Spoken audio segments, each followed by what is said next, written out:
Hello everyone. Welcome to more funny business with shiny hunting. Well, I'm still trying to figure all this out. As you can see, there is more dual hunting going on. Still need that Bulbasaur. The main hunt is still going for Snorlax though, which is the one on the Fire Red edition.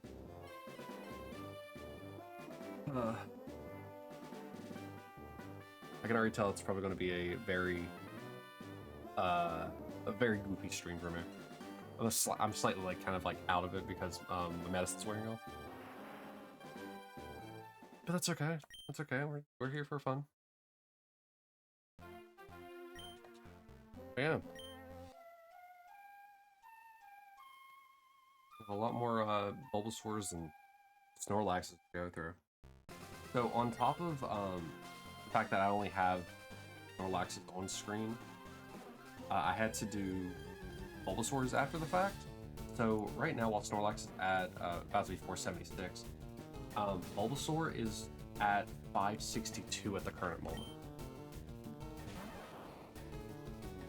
And so far, still no shinies to start off, so that sucks, but oh well.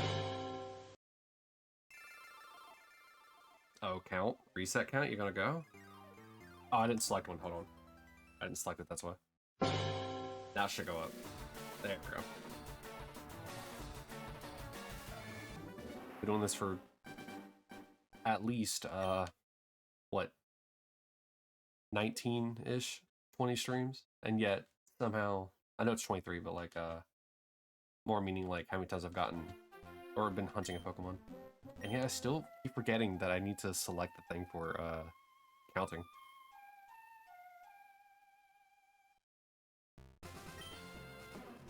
So while I was offline, got another follower, so thank you, Sweet Lou, for the follow. No shiny. Yeah, slowly gaining followers, and I greatly appreciate every single one of you, both here on Twitch, with your following, chatting, lurking, and those on YouTube, or even like taking a peek at the video. I know this is only like a couple minutes in, and most of my video retention does not go this long. But that's fun. The point of this whole thing is, you know, kind of just a place to vibe, hang out, you know, sip a latte.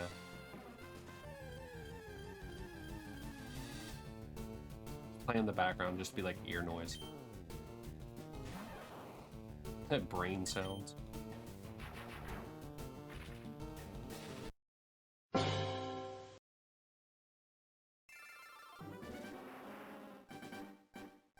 I'm curious as to how many resets it's going to take for both of these. Depending on how long it takes depends on multiple different factors. Obviously, luck is a big one. But with me hunting two different Pokemon, I'm hoping it won't take as long for one of them. I really want to get started in green.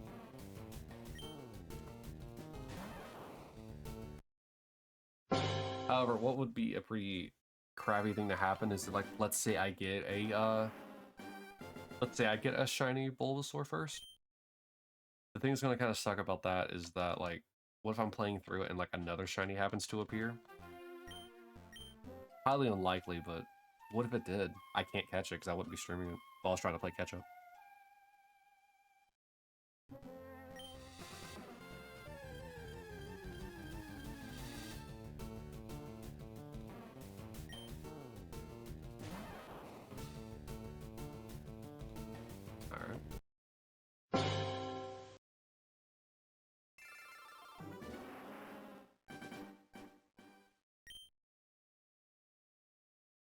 So we do still have the thing going with red orbs, as it's displayed on the screen. Whoever happens to guess the correct shiny during this whole ordeal, whether it be Bulbasaur or Snorlax, how many people ever vote for a specific Pokemon is going to get a distributed amount of orbs. So right now it's set to 100,000 because, I mean, so few people are really going to be, you know, guessing. Yeah, so if, let's say, Bulbasaur is first, then Koki and Salford are both going to get like 50,000 because they're the only two in that pool. If more people end up joining, then I'll probably increase the amount of it. But right now, it's just going to sit at 100,000. And just as a reminder for anybody who is curious, I finally did think of something for the red orbs, which is essentially going to be whoever has the most red orbs at the end of the month is going to get to name a shiny Pokemon whenever I eventually do go after it.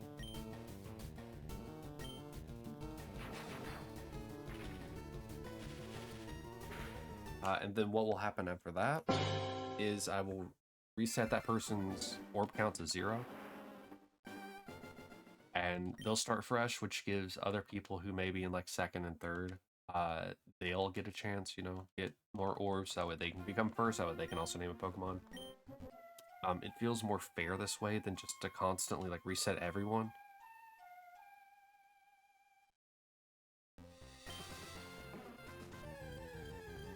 I probably should add a command for that, so that way people are aware of what I'm going to be doing with the orbs. But I'll probably have to do that at a different time. I'd rather not do it while here on stream, hanging out and vibing. Yeah, this weekend is probably going to be quite extensive. As far as I'm aware, I'm going to be, as far as I'm aware, I'm going to be streaming each day this weekend. I'm also working on getting a schedule template made, so that way I can have an easier time posting it. Because if I have something that I can post rather than just being like text for Twitter, then I think it'd be better.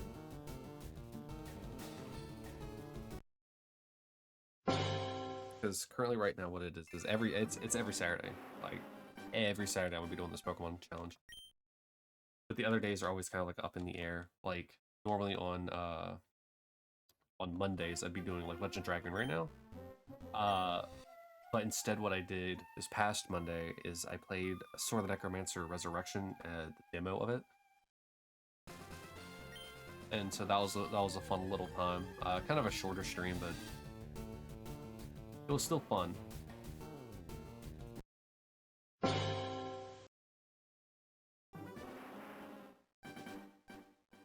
But this week, or Monday, we'll probably get back into Legend of Dragon.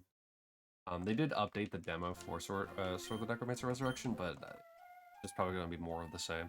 The only thing they updated with the like bug fixes and stuff like that.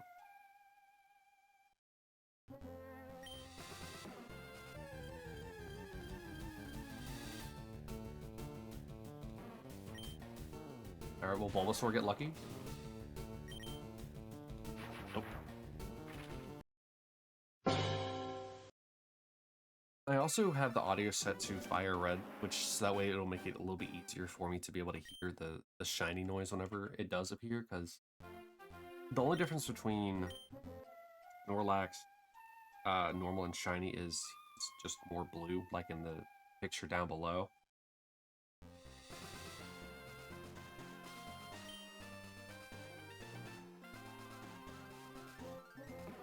And if I happen to be looking up towards Bulbasaur, I'm going to at least want to be able to hear the Snorlax. Yeah, so he's like green in the image right now. He needed to be more blue. And it should be obvious, but my eyes aren't what they used to be.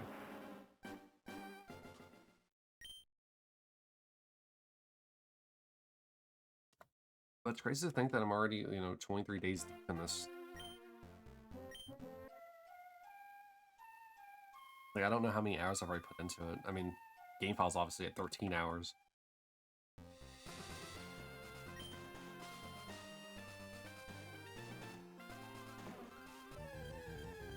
Alright, Bulbasaur check. Bulbasaur's a no. And Snorlax is also a no.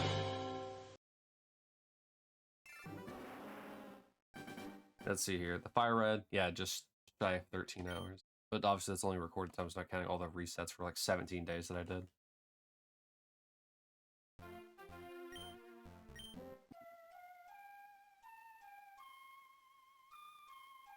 It probably also isn't accounting for the fact that I also did have multiple hunts going at the same time, like multiple screens up the same hunt for Charmander.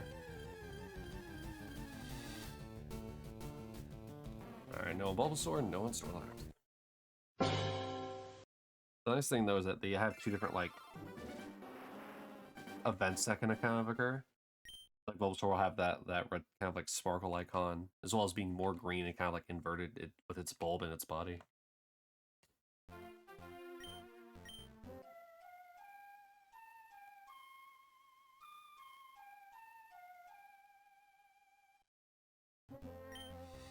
Depending on how things go, tomorrow I'll probably just do more of this. I want to start getting through these hunts again. And the sooner I can get out of Fire Red, the better. Or Fire Red and Leaf Green, so Gen 1. Even though I'm probably also going to be stuck in Gen 2 and 3 for a while. Because Gen 2 is going to require me to get a Ditto. Once that happens, most of the Pokemon actually won't be that bad.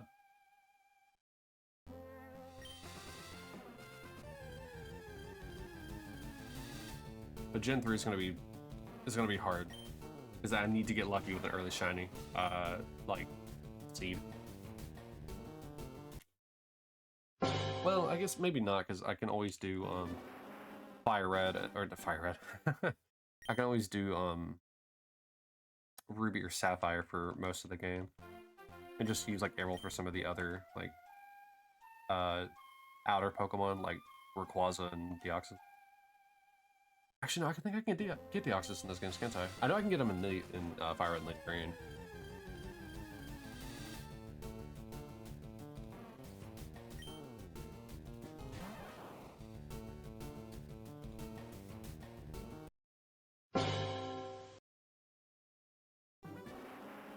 I'm really glad that I managed to find like some plan of attack for the Orbeez. Because like some people will be like, yeah, they'll give subs for like the people that are at the top, and it's like I can't really do that. Maybe in the future I can.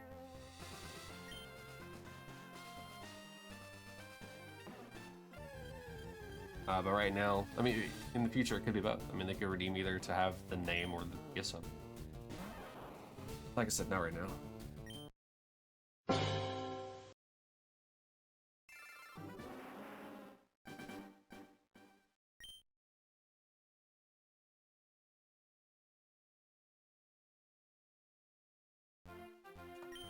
Having choice is always a good thing to have. Because I mean, you may be like a long time like sub, for example. So why would you want like a gift sub? I guess you could gift it to somebody.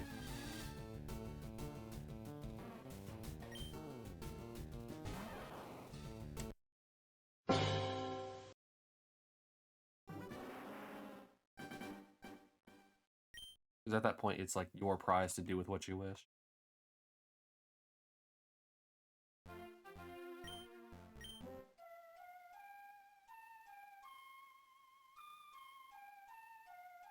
Especially with the two people that like constantly gamble in my chat, big fan. Like, I don't know if they'll ever win because they keep gambling and then they fail because they gambled all and lost it all. Eventually, you think they realize. Sometimes you just gotta play the long con.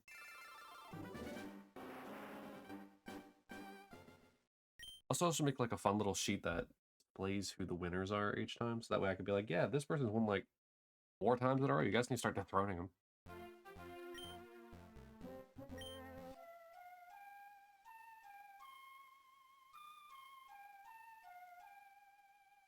No nickname.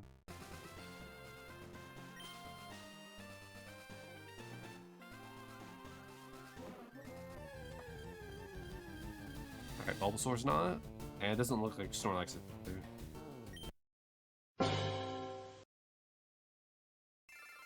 You know what?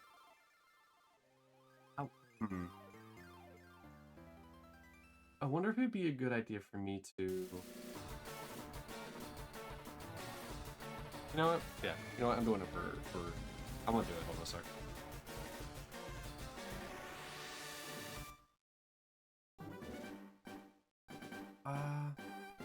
You're gonna see this for a brief moment because I'm going to do something real quick. Give it a second.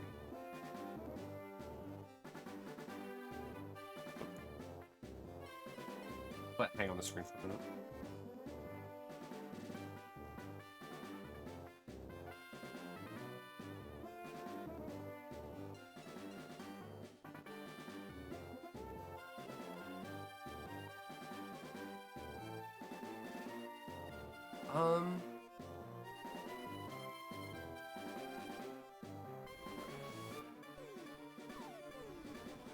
I'm trying to think. So I want to have music for the dead air, because there's some dead air like throughout the whole thing, and like constant having dead air is a bad thing. Like dead air as in like there's no sound whatsoever from either the microphone or the game.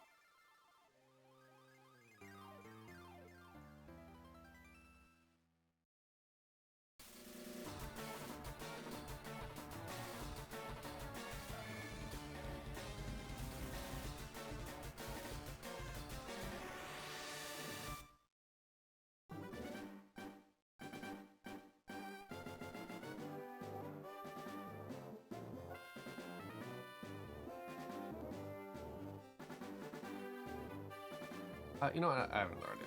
Hold on.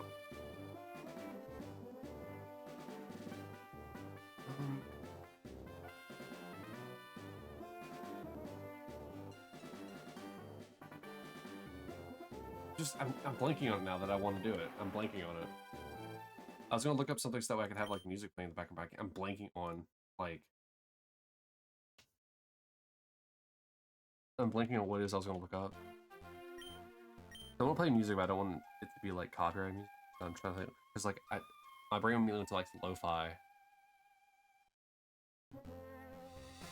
Kind of like the person who like streams constantly on YouTube.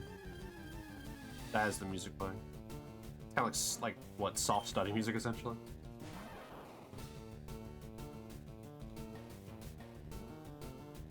Let's actually get that. Let me see if I can find a way to do it. I know who I'm looking for.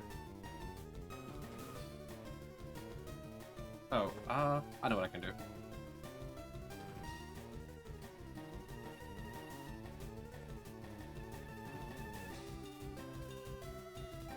Am I allowed to scroll on this?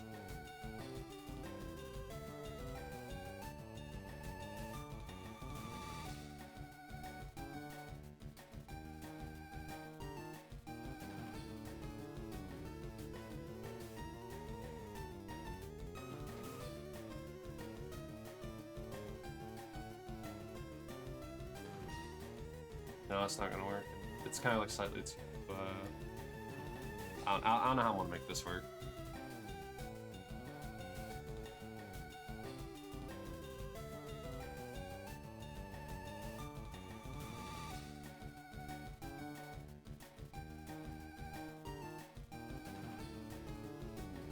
I really don't know how I'm gonna make this work. Like if I put it on, then obviously YouTube's gonna be kind of like left out of it, because like I don't want to chance it on it getting hit with copyright.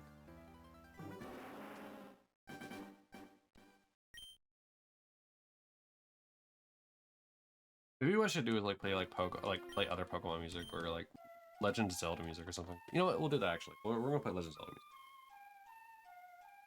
music. Oh, I probably shouldn't actually use the browser like thing, because of the fact that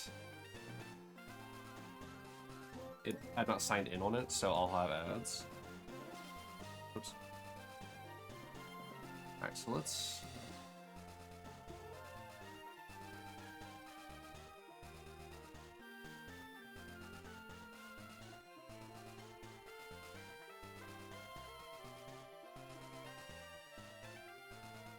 Yeah, let's do that. Browser...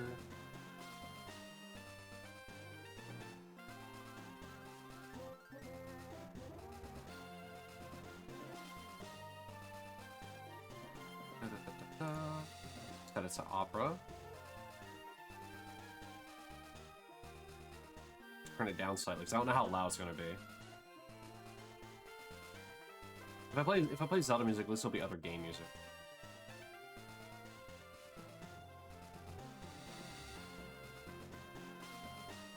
And we'll just turn the actual Pokemon game down.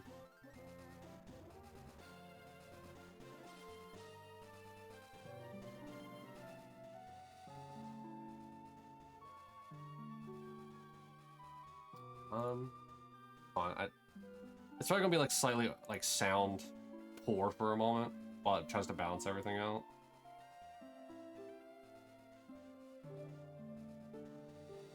Where is it?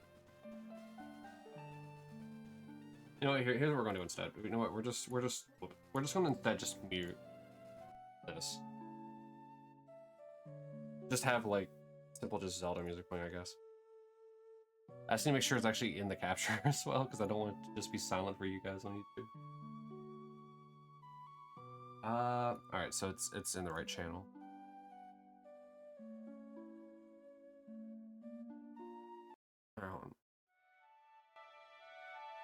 Turn that up slightly.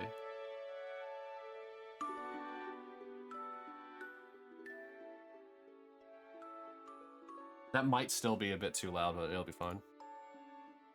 This way we can at least have some kind of like music that isn't just the game constantly, because I would imagine like having the same sounds on repeat over and over and over again would probably drive me insane. And Zelda music is very like lovely and calming. Oh yeah, you're gonna get hit with the dong every so often. I forgot about that. So I apologize about the jump scare for that. That's gonna cause every single time.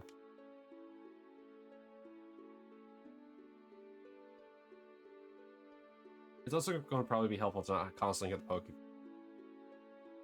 Granted, I think it's really the only time it's ever really going to be heard.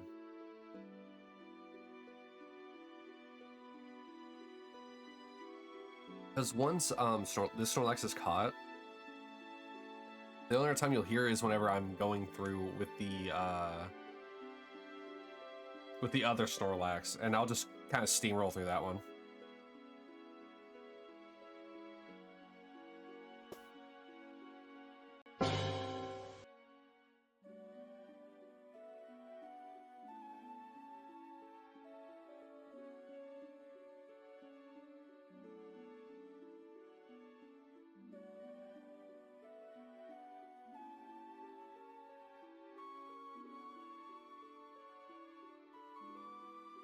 I'm kind of curious if there's going to be any combat music in here.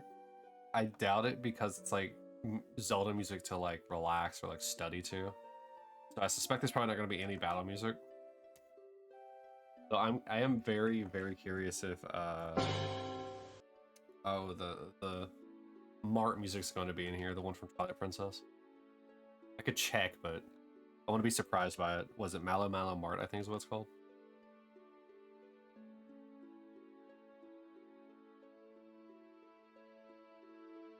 It's the it's a shop that you invest into in order to get the really expensive armor that like essentially makes you invulnerable for taking your money.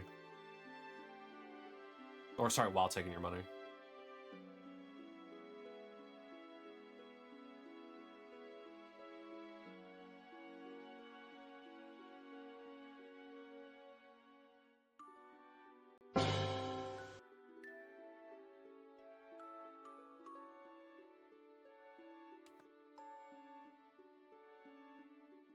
Alright, we need to close.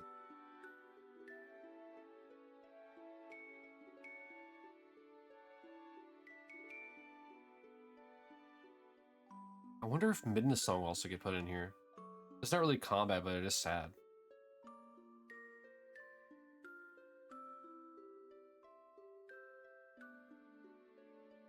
I wish I could like turn the music off in the older games, because I would absolutely just use all the sounds and audio files, but like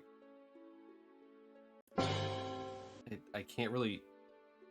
I mean, maybe I could. Let me look at the sound layering for the game. Fire Red. There is audio channels, I just don't know which ones are which.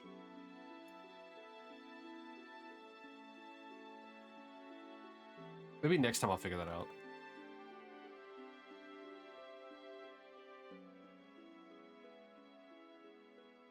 So it's just gonna be more vibing for Zelda music, I guess, for now.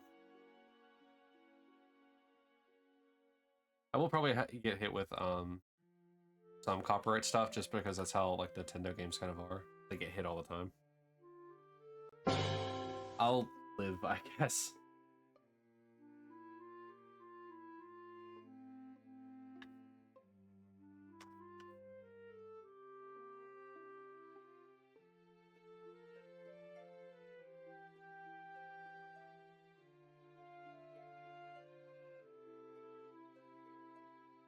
The other thing that makes these like hunts hard is the want to do them offline, but I can't. I mean, I could, but I'm not going to. The kind of is that would go against like this whole ordeal of being able to bring the entire thing to you. Like, this is realistically what you're kind of giving, what you would be getting into. So even though I'm suffering, you're suffering with me.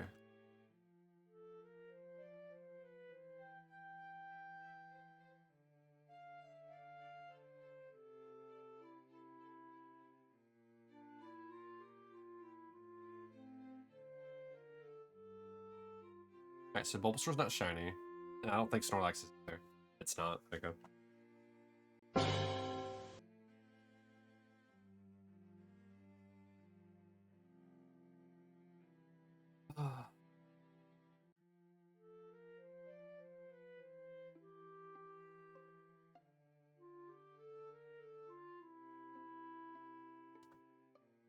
It is also a bit different though, because like one of the things people recommend whenever you're doing these kinds of like hunts in these older style games, because they're low odds, a lot of people recommend, you know, putting something like on the side, like a video or something like that, or something you can listen to while you're doing it.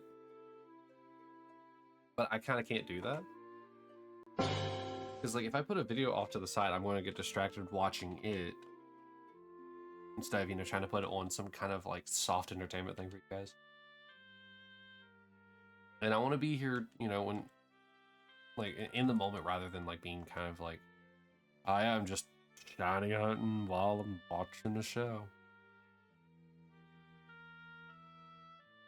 I'd rather like be like in the moment of it.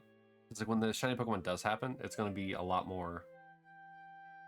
It's gonna be a lot more of a holy crap kind of moment.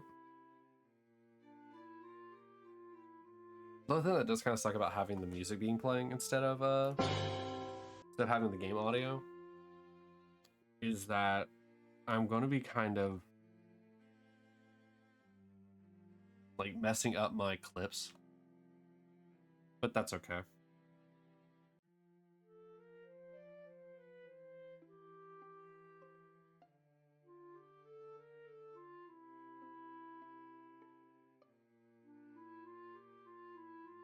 Because I mean, it's better to have it like in the moment, you know. I'd rather it be like, you know, light fun, rather than have to really actually worry about the clip. I mean, the clip is essentially just from the stream anyway, like the moment that it occurs.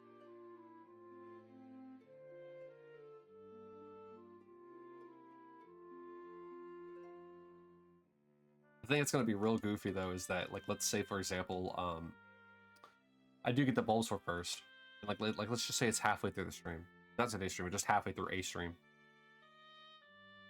I'm still going to be hunting Snorlax. Like, I can't be playing Leaf Green while not hunting Snorlax, so Snorlax is the main hunt. So it would be pretty funny if during this hunt for Snorlax I do end up getting Bulbasaur, and then I get caught up with the Bulbasaur to where I'm at Snorlax as well.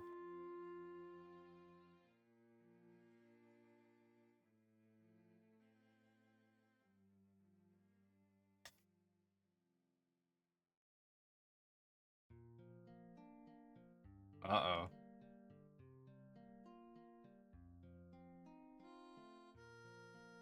Was this Kakariko? Right? I think it's Kakariko. 11. Yeah, Kakariko. Yeah. It's been a long, like a very long time just hanging on Kakariko, trying to do the chickens, get the Skulltulas.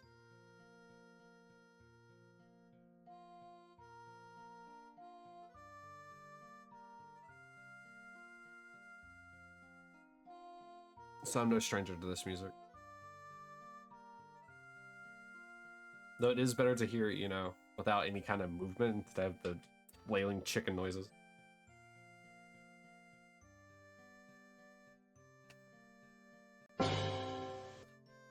For for a village that has like such a kind of like soft like song, kind of like relaxing stuff like that, it houses like two of the game's like scariest things. Well, scary in quotes, because you gotta think it has the well in it, and the well is where you get introduced to a dead hand, arguably the scariest creature in Zelda games. I think you also have the Shadow Temple back behind in the graveyard.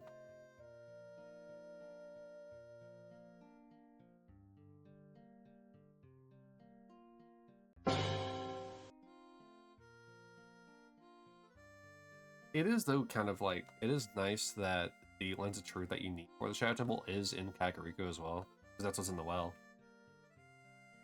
So it is kind of nice that, you know, that past helps in the future.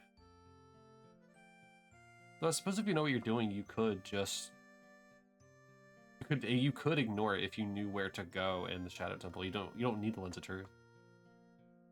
It just helps.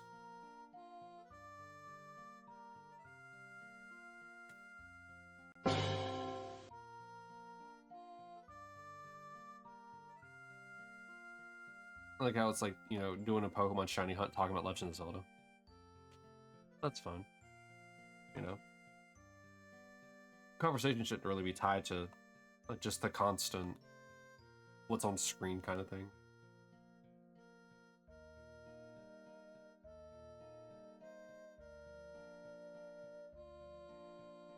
Oh, I do have a fun little like new thing that I'm starting.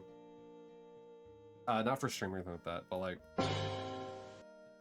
I decided for some reason, you know, after the 4th season release, I'm gonna actually start watching The Boys because I always see like kind of stuff about it. Yeah, started watching that. Got through the first episode. That's a doozy. Did not expect the series to just start off that strong, but I guess it does give a an idea of what it is you should really kind of expect in the story. And I'm very curious to see how it unfurls from just the first episode. So I have a bit to catch up on. And yes, I know it's probably a sin that's like, you haven't watched The Boys? I also haven't watched Invincible either. There's a lot of things I'm missing out on that I do need to catch up on. Obviously, those two shows, there's a whole bunch of movies I didn't watch whenever I was a kid that came out. Like Legally Blonde, never saw that. Never saw, was it Mean Girls, I think is what it is? That's another movie I haven't seen. Yeah, if you have any suggestions for movies or shows, stuff like that to watch, I mean, by all means. Tell me what it is, and I'll tell you if I've seen it or not, and if I've heard of it at all anyway. Because most of the stuff that I haven't seen, I've heard of at least. I just haven't partook in the viewing experience for it. Most of my childhood was filled with like watching horror movies, and anything that was kind of comedy related was mainly just Medea movies on.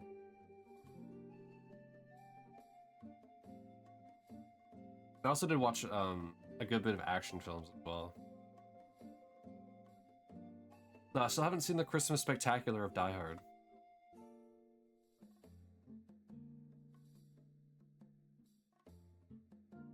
But there's so much media. There's so many different like shows, games, movies, books. I don't read much, but books. There's a lot of media to cover and not enough time to really cover them all. I guess while I'm at work, I could like read or something like that, or even watch the movies. And like I have a lot of downtime, so I could do that stuff. Which is where I'm going to be watching The Boys at work. So I guess I kind of am fulfilling that kind of like, hey, I could do something there.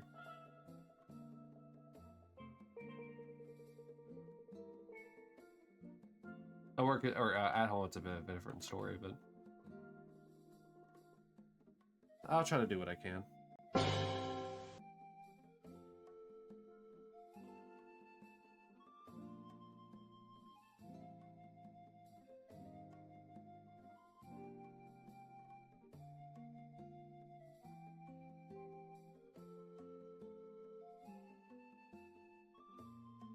I already have 500.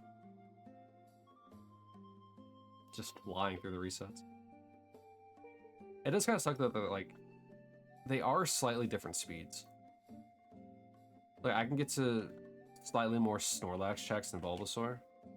But I don't know, like, but they're going to take the same amount of time because obviously I have to reset them at the same time. So this is essentially what, one reset a minute.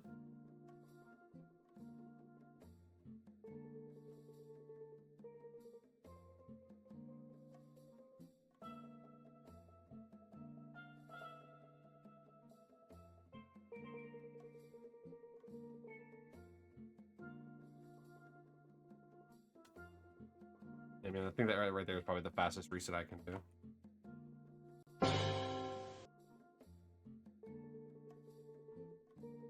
Oh, you know what? Give me a moment.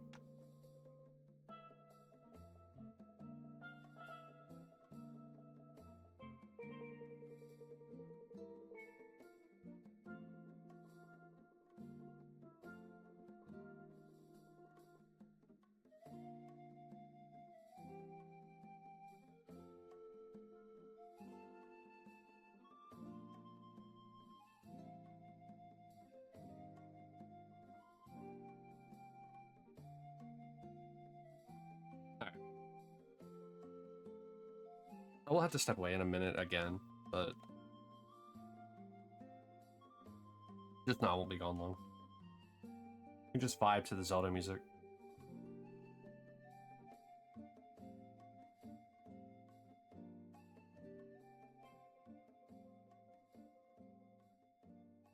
Oh, whoop. I didn't even check the Bulbasaur. Nope. Alright. Oh.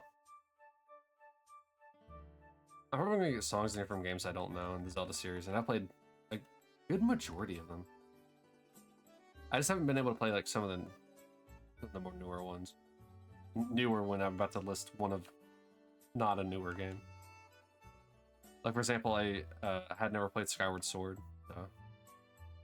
Granted, I know it's not new. I also still need to play Tears of the Kingdom. I've at least put Breath of the Wild.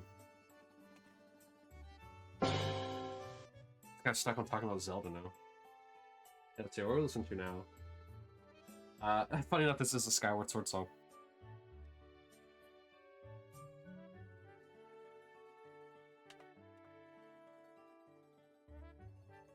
Yeah, it's the Skyloft, whatever that is. That might be the hub, I guess. But there's like other ones I haven't played. I haven't played like Four Swords or any of the DS ones. So like what, Phantom Tracks and Hourglass? So I want to. I want to be able to play all those other, like all the different Zelda games.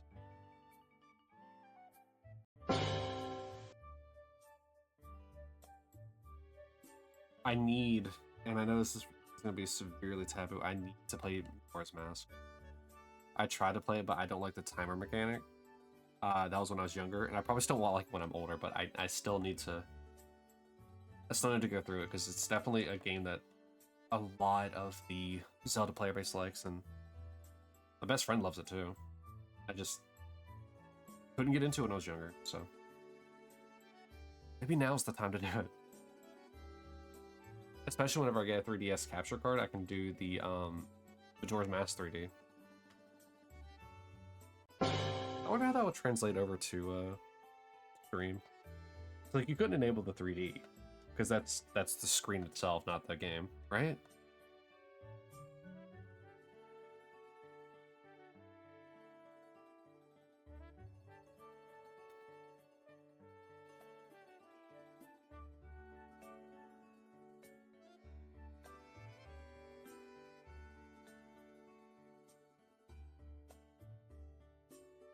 Oh, right. I didn't even go into the Pokemon screen. Okay.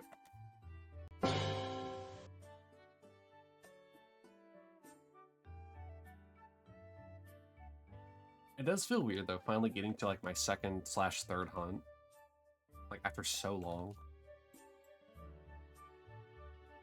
But at the same time, like, how long are these gonna take? I'm scared, man. I still am. Like, I know that Charmander didn't even go to odds. feels under Oz, which is not a very common thing. So like I'm still scared to see what it is that I end up getting to like with some of these Pokemon. My luck can only go so far. Not to mention also the minimal amount of luck that I actually have.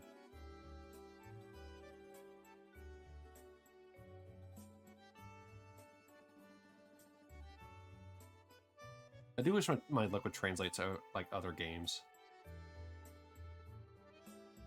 Like instead of using all my luck up in one game, I could like, you know, get it in other ones too. I would love to have my luck in Withering Waves like Gacha in this. Oh, I shouldn't say Withering Waves. Probably Star Rail. I have a lot of good like RNG in Star Rail.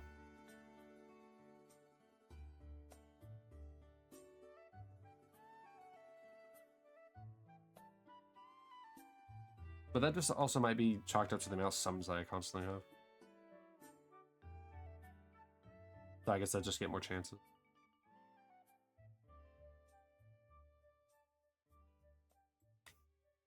Oh. Alright, so what's the next song gonna be?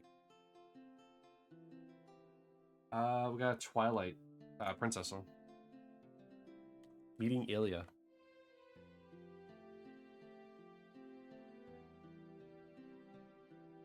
I wish I could get the title for the song on the screen somewhere, but because it's on YouTube, I don't think I can really pull from the YouTube like API. I'd be like, hey, this is this song. Oops.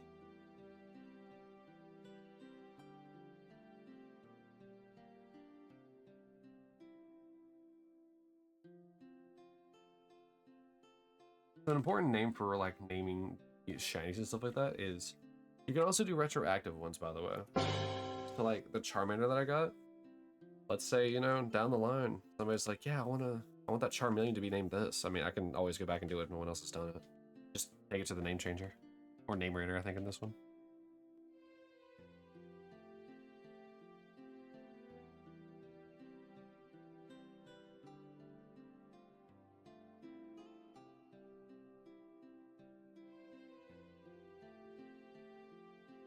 There's probably going to be some people that are upset like their favorite Pokemon was taken like earlier. Like how Arcanine right now is taken. Or even Magikarp and Pikachu and stuff like that.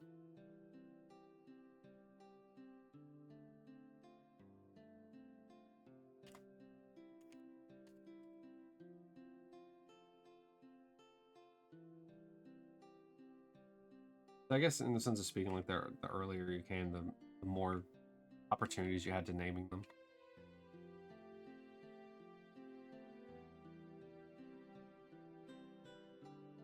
So I mean, it is rewarding, like, you know, like early bird catches the worm kind of thing. But it also kind of like incentivizes people coming and hanging out so that way they can get worms to begin with.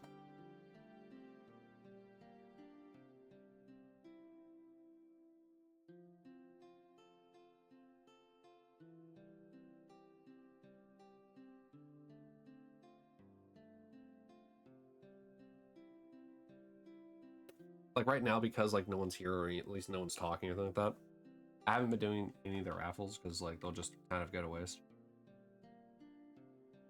Because right now a 10 and a 5K are both due, but it'll be okay. Oh, whoops, wrong button.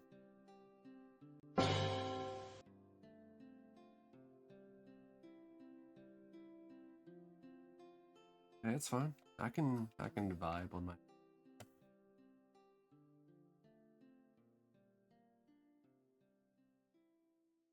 What I did in the beginning. I think like maybe the third episode. Ooh, going back to Ocarina of Time with the Zora domain. At least I'm pretty sure this is Zora domain and not the frozen version of it. Yeah, Zora's domain. I know my Ocarina of Time music for the most part. I mean, I show with how many hours I put into it, both the original and the 3D remake. Sorry, the 3DS remake.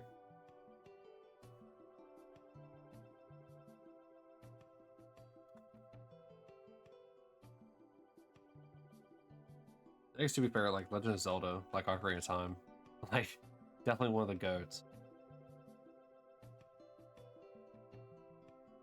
I definitely feel like there's obviously songs that I'm not going to recognize, But it would be kind of a little fun to take like a little quiz to be like, hey, what's do you know all the songs in Ocarina of Time?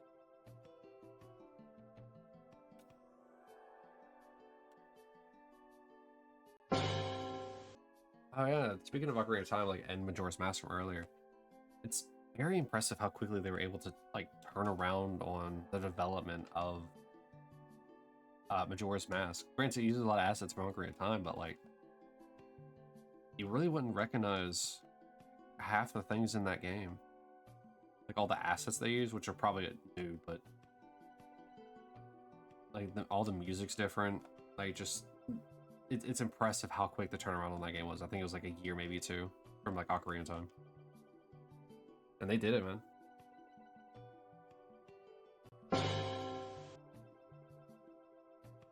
They even have some really good like some pretty hard like side quests in there.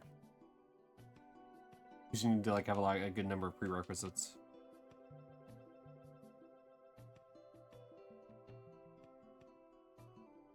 Like first thing that comes to mind is the fact of like getting to like in order to do like the alien like encounter on the farm with I don't remember her name, but the farm girl. I think it has to be like the first night. And I think like the speedrun of the game involves getting there. Like the 100% speedrun of the game involves like getting there on like the first rotation or something like that. It might even be the second night. I don't know. But like it involves like a whole process of like getting like a bomb to blow it up somehow.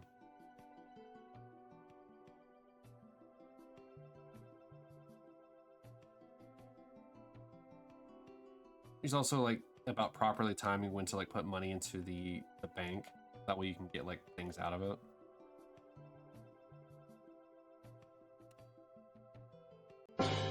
Or like when a good or bad time to reset is, or even the drops that you get at certain times.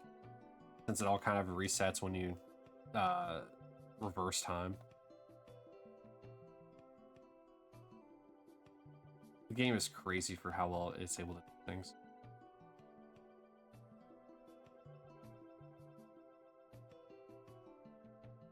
So one of the coolest glitches that was ever found, that, in my opinion, for that game is the fourth day glitch that like gives you another day that to play with.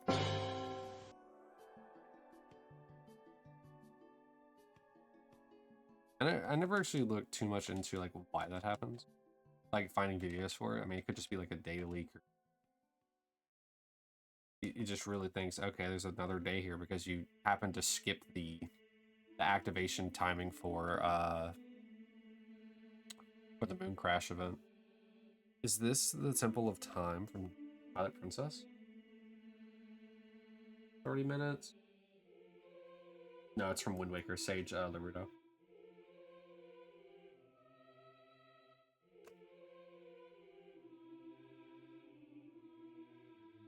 Alright, so that's another reset.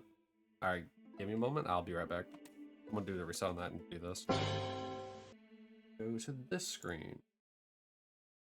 And of course, it's not gonna show anything. Alright. Oh, right, I don't have it on the screen. Hold on. I guess I'll just keep it here and let it vibe for a minute as it breaks again. Yeah, I'll be right back, guys.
Hi.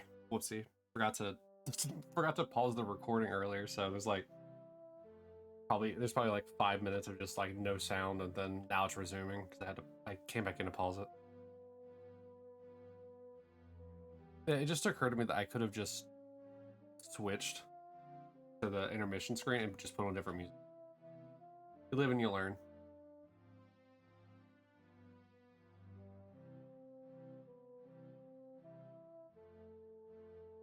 I had to go wish Cat bye while she was going to work.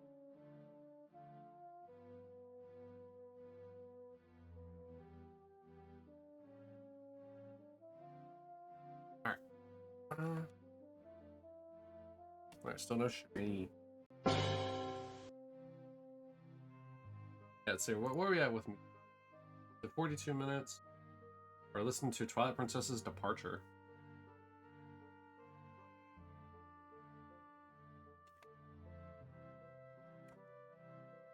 God, what game is this making me think of? Like, it's another game I could have used music from.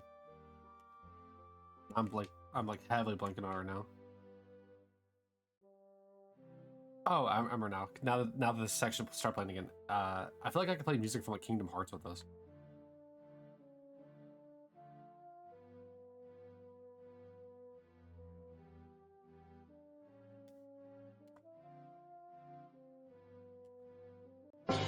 I do think I'm probably gonna like once again shorten today's stream due to the fact of, you know, me getting off like previously. But we'll see how I'm feeling in about what, 2 hours? Because then I'll be able to like decide then if I'm still tired or not. Because I know that while doing this, I have like awoken. I have like I've kind of woken up a bit more from being tired. But with this music and, you know, the repetitive nature of it, it's hard to tell. But also, like, oddly enough, one of the things I never expected whenever I started streaming was that I get tired after the stream. Like, even on days where I don't work. And I think it has something to do with the constant talking and trying to, like, engage my brain in conversation. Even if it's just with myself. We also have the intro to, Ocarina of Time going on. Is it just main menu theme? Is that just what it's called? It is... Where is it? Yeah, it's just title thing.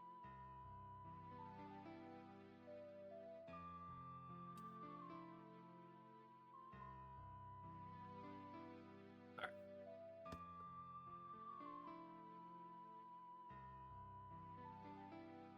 I need to be like the Snorlax right now, just passed out in the middle of the road. Tired, sleeping. Oh, he's not in the middle of the road, it's like in the middle of like of a walkway.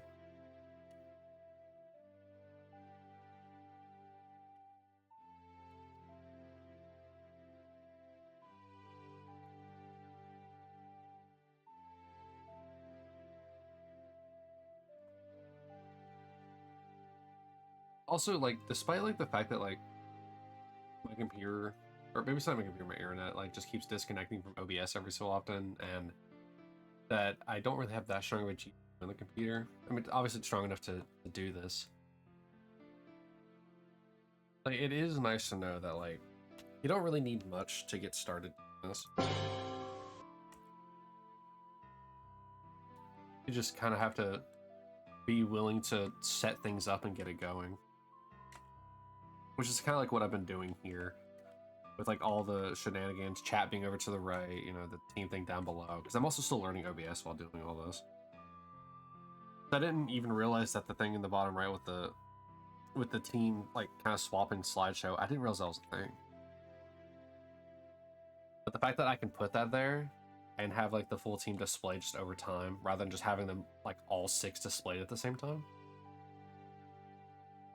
it really feels like a nice little thing to kind of add in. And like how long it took me to eventually get the red orb like idea. Like what to make the loyalty reward.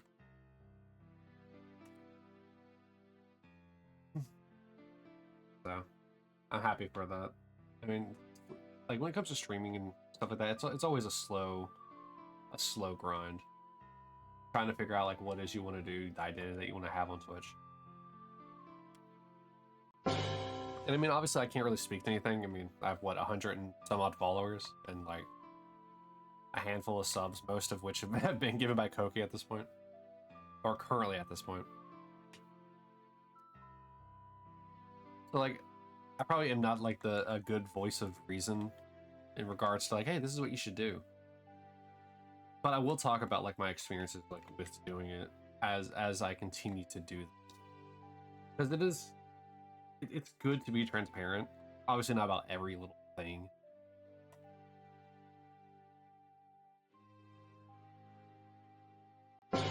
But this whole thing is a community like effort. And I probably should make a Discord server so that way, you know, people can join and like get updates on like what I'm streaming or what I'm doing and stuff like that. I have a hard time talking, like engaging in chat, so to speak. I feel like with stream I'm being, I don't know, I'm being more talkative than I usually am because I have to engage in the conversation. I have to initiate the conversation.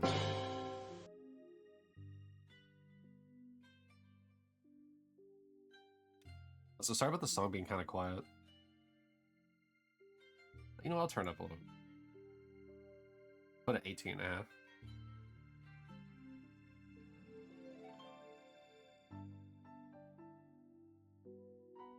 It's a nice little relaxing song going on here. What's this from?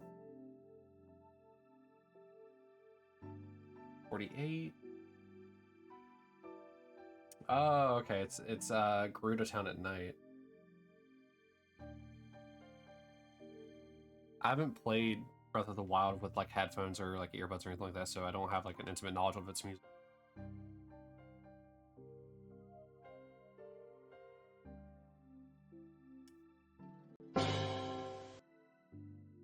Well, being able to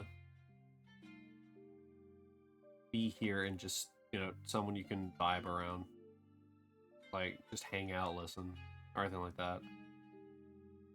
That's kind of the goal for this whole thing. I just want to give people like some nice, relaxing like things that they can just, you know, relax to, I guess.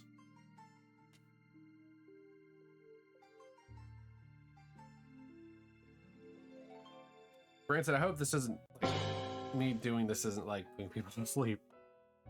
So if for some reason like me talking while doing all this does help you sleep, cool.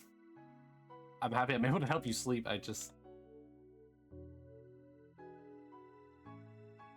if you do that, like I've never had anyone do that, so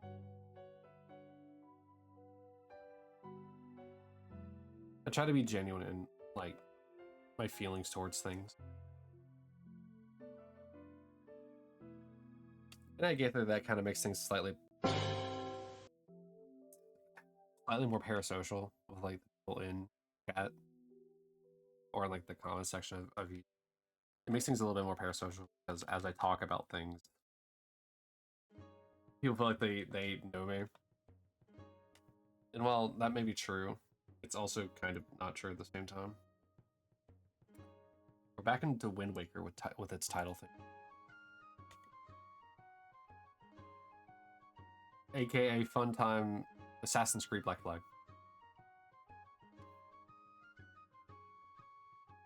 Alright, no Snorlax, no Bulbasaur.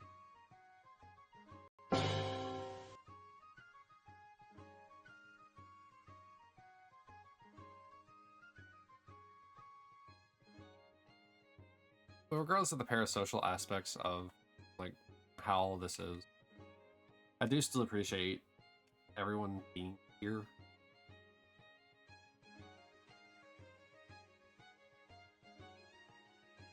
Like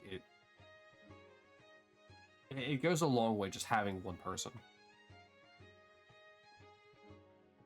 Like just knowing that, you know, someone is hearing you, whether they're actively talking or not.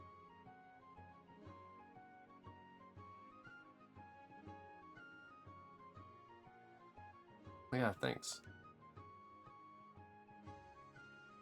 Because while I know I'm not big, I still wouldn't be able to do it without like support. Like just like, yeah, you can do it. Kind of like support. That like it helps motivate to know that, you know, someone's rooting for you. Oh, whoops. Change the DPI on my mouse maximum.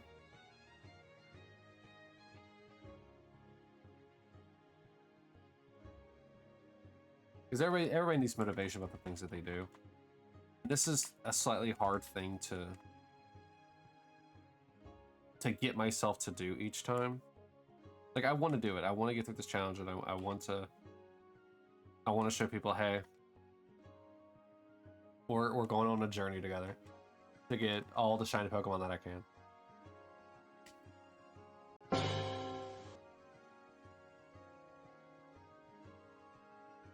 But there's definitely going to be times where it's like I kind of don't want to do it because I'm going to probably get burned out from doing stuff like this. Like, so far, all my hunts, granted, 2/3, have all been soft resets. And so that's also, I haven't got burnt out on it yet, because I mean, I'm like, what, 6,000-ish total resets across the board. So it's like, how can I be burned out if I'm, you know, that few resets into this? But I also think it helps to be able to have the variety of, like, hey, I'm gonna go RE, like, shiny hunt, which is random encounter. By just walking in the grass. Because it gives a bit more sense of surprise. Like when a Pokemon turns shiny. Like, yeah, whenever one of these two turns shiny, I'm gonna be ecstatic. But like when I'm walking through the grass, like I know I'm like, let's say I'm hunting a Zubat, or grass in a Zubat. Let's say I'm hunting for an Oddish in the grass. And then like instead a Paris shows up and it's shiny. Like that's a surprise, and it's very, very exciting. On top of it, you know, just being a shiny in general.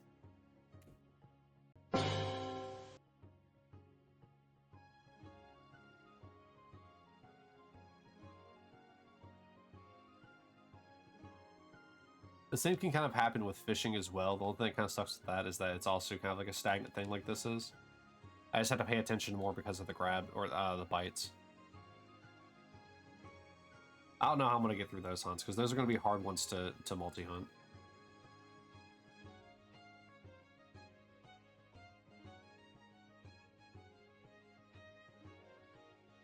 Since the fishing mechanic works different each time, I may get one Pokemon that bites really quick, and if I catch it, then it messes up the other one.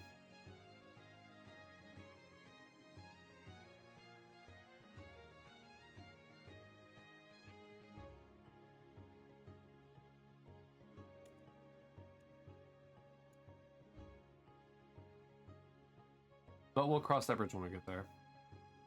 Thankfully, there's not too many Pokemon that require fishing. Most of them can just be got while you're surfing. Kind of feeds into random encounter a little bit more. Even though fishing is sort of a random encounter chance anyway. It's just soft resets are hard. Don't get the shiny? Shame, reset. They get the shiny, shame, reset, and that's it. Alright, you're able to walk around. You get kind of like a unique chance amongst all of them.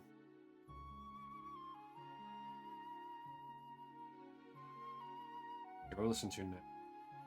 Another Skyward Sword song, Crimson Loftwing.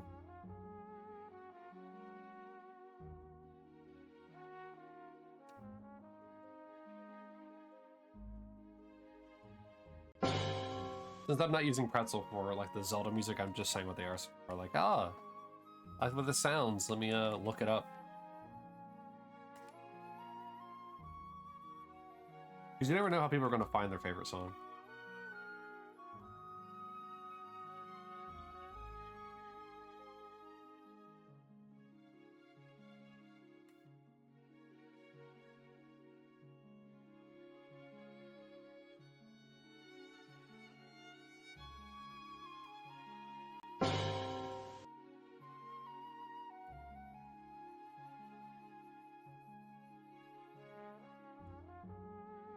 coming up on 100 resets for the stream in about, I think, 14 resets.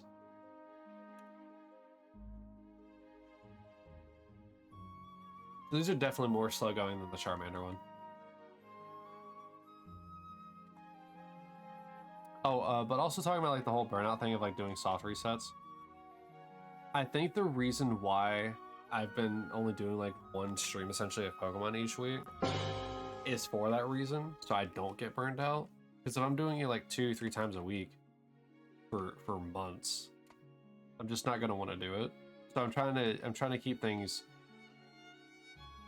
like I'm trying to keep things in a variety so that way I'm not getting like burned out of one particular thing. It's like I love Legend of Dragoon, but because I've played it so many times, like, will I ever get burned out of it? Probably not, but I don't want to take the chance on that.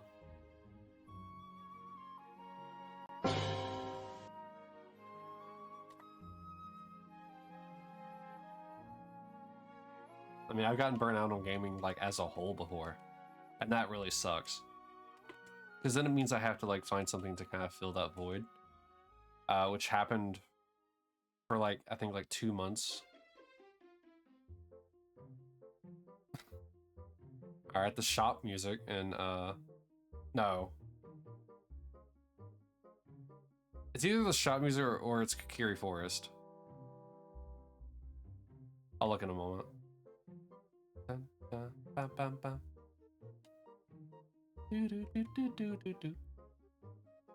The more I'm hearing it, the more I'm thinking it's Kakiri Forest.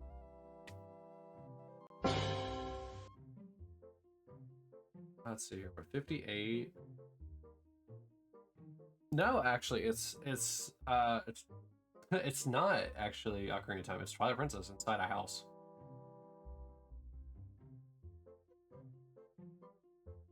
I mean, I guess it does sound like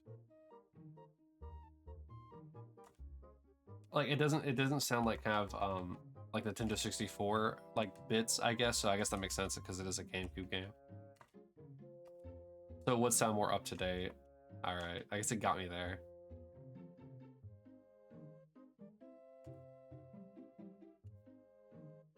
But this is definitely a song that's also in Ocarina of Time. Bam, bam, bam.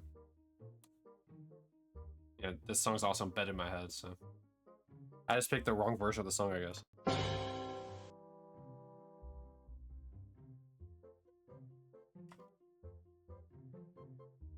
Yeah, I filled the void of like being burned out with games by just watching a bunch of movies. So I guess I wouldn't say I had like a cinephile like stint, but for like 2 months, but like sort of kind of did because it's all I did.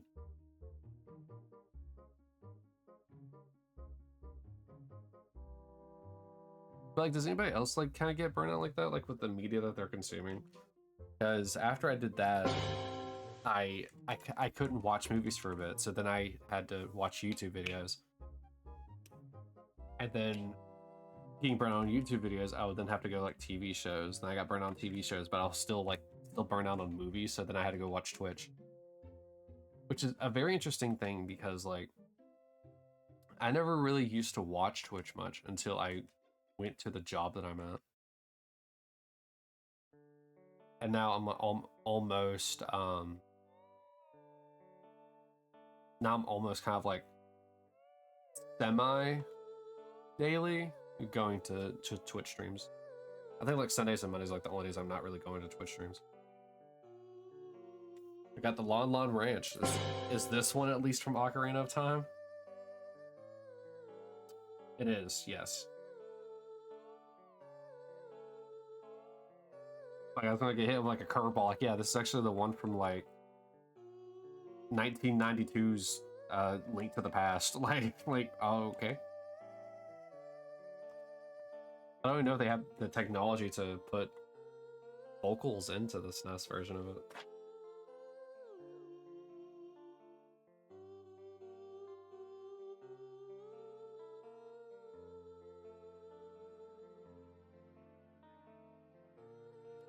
All right, no Snorlax and no Bulbasaur.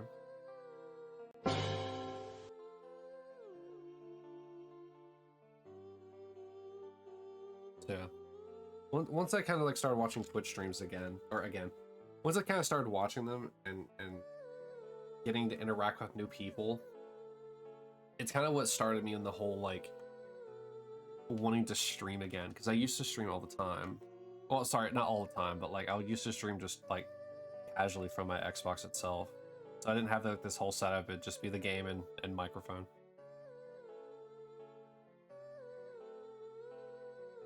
And then eventually, you know, kind of started watching somebody, Chimeri, do all his shiny hunts, and like I always liked Pokemon, but like I never really got into shiny hunting much.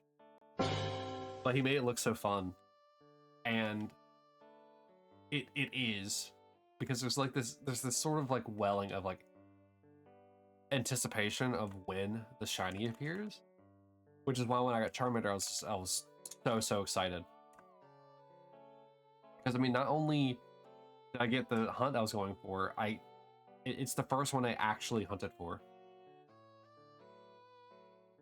Like there's a joke about the fact that like I got a Rayquaza like really quickly. I don't remember the exact number, but like I was just kind of like doing it for fun just to see if I could get a Rayquaza fairly early in Emerald, and I did manage to do it. But I actually do not remember what the number was. I think it was in like the 200s.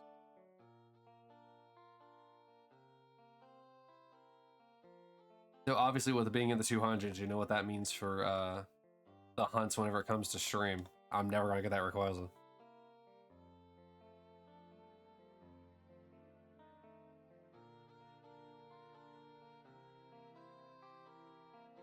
Yeah, so after watching him have so much fun with it, it kind of like incited me to make this challenge for myself about doing a living shiny dex, because living dexes are cool and dandy and fun. I mean, it's essentially just getting one of every Pokemon. But like, what makes those special is, you know, going out and getting them. Because you gotta play multiple versions of the games. What makes the living shiny dex, I don't know why I said that inflection, the living shiny dex, what makes it special is just the fact that like, not only do you have to make a living dex, but you also have to get every one that's available as shiny. So it's kind of like a twofer. Because like while I'm doing this living shiny dex, I'm going to get a living dex done. Because obviously some Pokemon just can't be shiny. And so because of that, I have to just get them normally.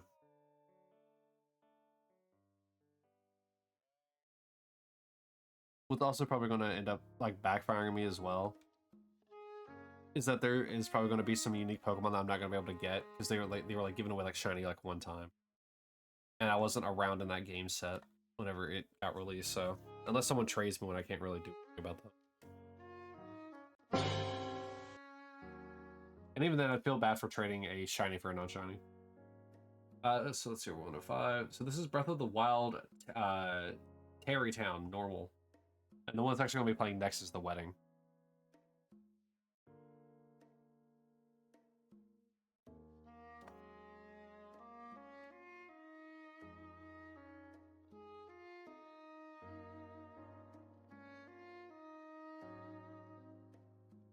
I'll say I do apologize if, for some reason, if the like audio is really quiet. It's hard to judge how well sound is translating over when you're just looking at bars. But I don't want to make it so loud to like where it's like deafening, or you know, you can't hear me. The counter sounds pretty loud as well, but it happens one time, like every so often, kind of like I guess kind of like a jump scare. So it's not like a constant like sound of ringing or anything like that.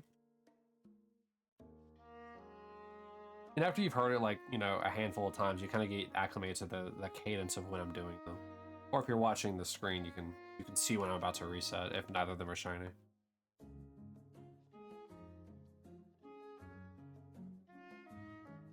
Or like you see the flash of white, and then you'll know that the gong is coming.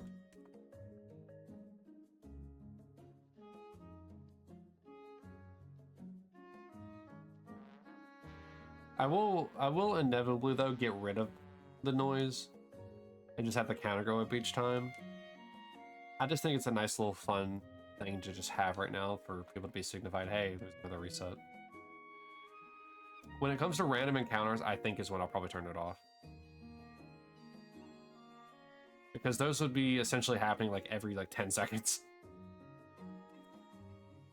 So just having a constant like gonging noise happening in the stream would not be very good.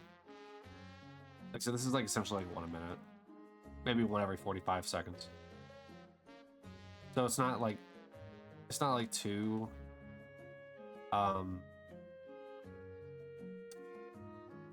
it's not like it's appearing too frequently. I think it's just enough. Any faster and I think it would just become annoying.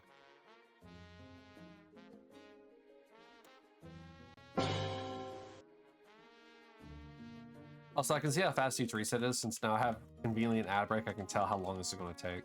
Because the ad break usually runs for 1.5 minutes, and it's at a 1:24. I got some family stuff, so I won't be here long. No worry, Kai. I hope everything's okay. Or if you're just going to like a family event, I hope you have fun. Yeah, thank you for at least, you know, coming by, saying hi and stuff like that.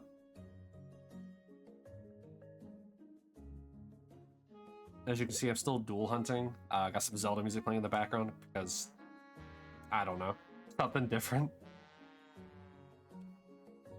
Still got the fun gong though.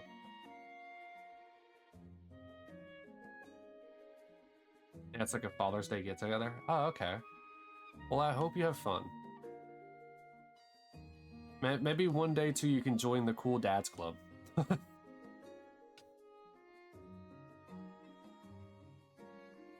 If that's what you want.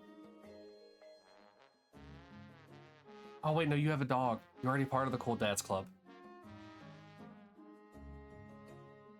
Never mind. Congratulations.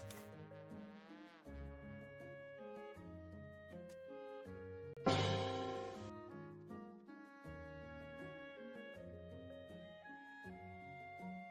didn't even check the time because I was too busy yapping my chops. I think it's your resets though in 1:24, so. Or maybe it's just when I wasn't really paying attention.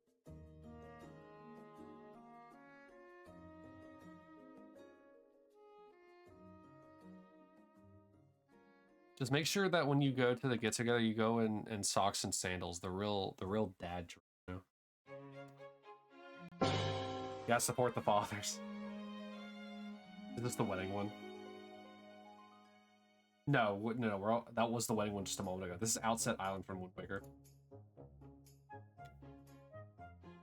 I need to play Wind Waker more. I have like an actual GameCube and like an actual Wind Waker disc. So if I got like a VGA adapter, I could play Wind Waker for you guys. That would be really fun. I have to start my save over. Well, I guess I don't have to start it over. I can just start a new slot.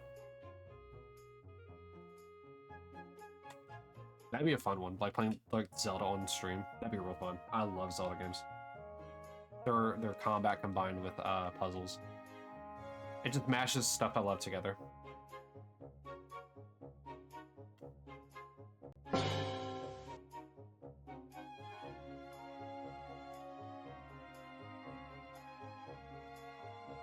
It's kind of funny because somebody who loves puzzles, I don't like sliding puzzles. I think they're weird, and I can't like wrap my head around how to solve them. Maybe if I just looked up how you're supposed to move things around, I could easily get it. But oh well. It's like one of the things I understood, like puzzle wise, whenever it came to it. So the new raid in Destiny has an encounter called Verity, where it's just a big puzzle, and like I understand it perfectly. And so far, I've managed to get 2 people in my group to understand it as well. One who was completely confused about it, even though she had seen a guide for it, and the other who I don't think had any knowledge about it, but like explaining it to them, like letting them do it while guiding them, definitely helped them see how to do it. Because once they were able to like, you know, mess around with it for a bit, they were able to like ask questions in relation to it. It's funny, despite knowing how Verity works, the hardest encounter in the raid, I still don't have it clear in that game, or in that raid. Oh well, I'll get there eventually.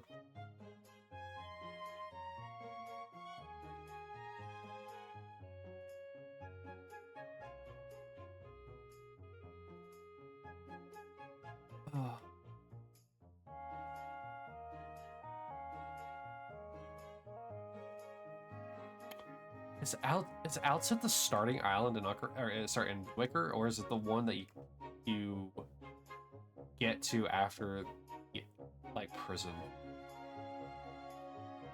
I've only actually played Wind Waker one time. I don't have the memory for it yet. I haven't beaten it either. So I say I've played it one time. I mean, like I have like an actual save, like where I'm like looking around for the scattered Triforce pieces. Like I'm that far into it. I just haven't beat it yet. I need to get on the ghost ship. I need to get the charter for that so I can get on the ghost ship. I love the fact that you can just, you know, drive through it, or drive through it. You can just, you know, sail through it. But because you have this, like, magic charter, just lets you get on. I don't know, I would love to have feedback on if people would be interested in watching, like, Zelda.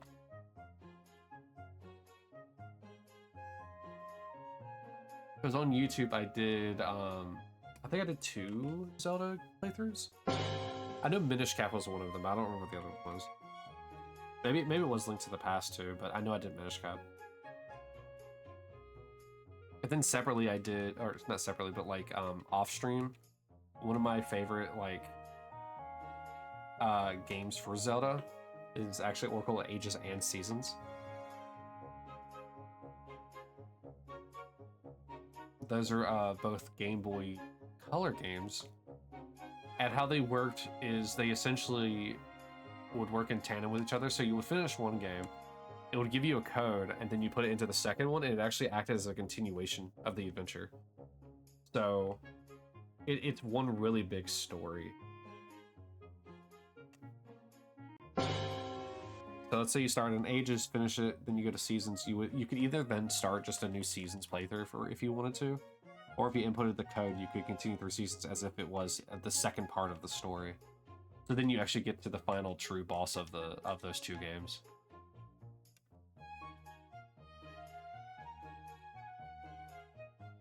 But on top of it, they had codes you could also trade back and forth as well. So like, let's say started Ages, finished it, go to Seasons, and like through it, you then should find like, hey, here's a code. You could then go back into Ages and I put that code in, and you could get more stuff.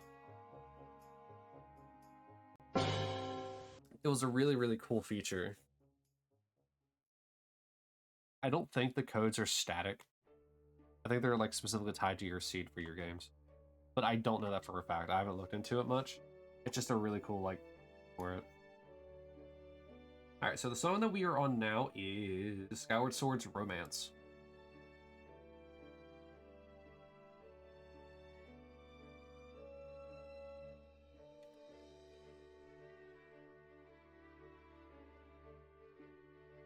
Like hearing Skyward Swords makes me think like I'm just going on adventures all the time. I guess it is the earliest game in the franchise, like timeline wise, so I guess the whole game kind of would just be a big adventure.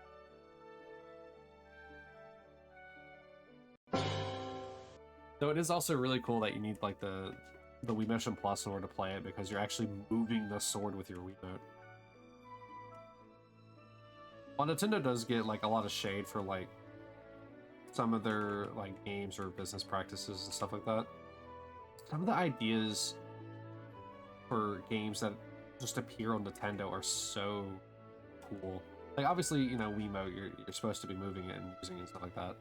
Like Red Steel or Resident Evil not Operation Darkside Chronicles.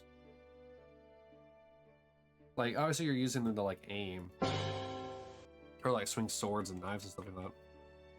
But like the fact that in Skyward Sword, the motions you do with the sword are the actual like motions of the swings and the cuts. It's a really cool thing. And the fact that they actually utilize that in the game by making it so that way, like when you're fighting whatever his name is, the skinny guy, you can actually like you have to attack a certain way in order for your attack to strike through. It kind of reminds me a little bit of what they did in Metal Gear Solid Revengeance. It has a very similar thing, like where you can choose how you slice, but it's just you're using thumbsticks for that as opposed to like using your arm. Still a cool idea, but because it's not you physically moving like you're moving a sword, it's not as cool, but it is still a very flashy and cinematic game in that aspect.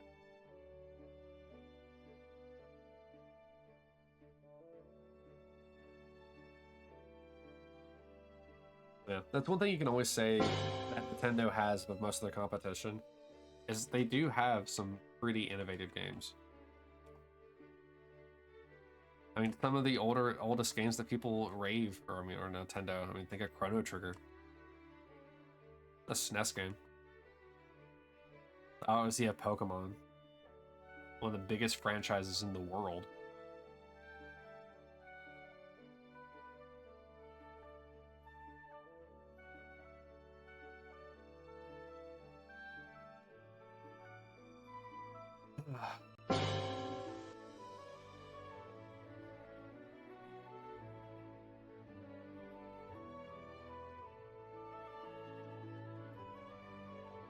Often I'm just using these two as examples because they're easy ones to go with. But like think of like all of the like major game series over the years as well that have like really like staying power in like gaming brands and stuff like that. Like this one's kind of controversial for me to say this, but I'm saying it because it is the way it is. It's kind of now. But like, well, no, I guess I can't say because that was a Sega thing. I was gonna say Sonic, but Sonic's not actually Nintendo. It's Sega and the Sega Dreamcast, and all the Sega stuff was technically not on Nintendo at all. Now that I think about it, but like, you got Mario, and obviously you have Pokemon, Metroid, Castlevania. Originally Mega Man, like all these like kind of like mainstay games in the gaming world, like just those five, they're Nintendo based games. Even if they come to other consoles or Steam, they're still technically Nintendo based games.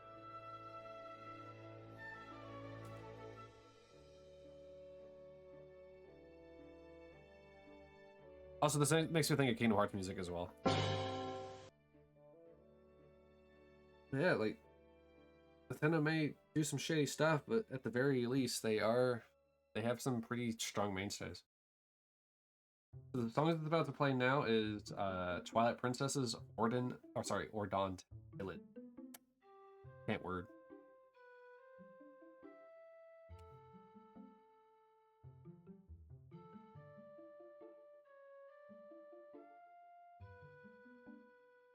Yeah. You can't help but think like, what would the gaming landscape be without these Nintendo games? Oh, well, not necessarily as much of a mainstay, but everybody at least knows about it. I mean, Super Smash Bros. Like another Nintendo, like zinger.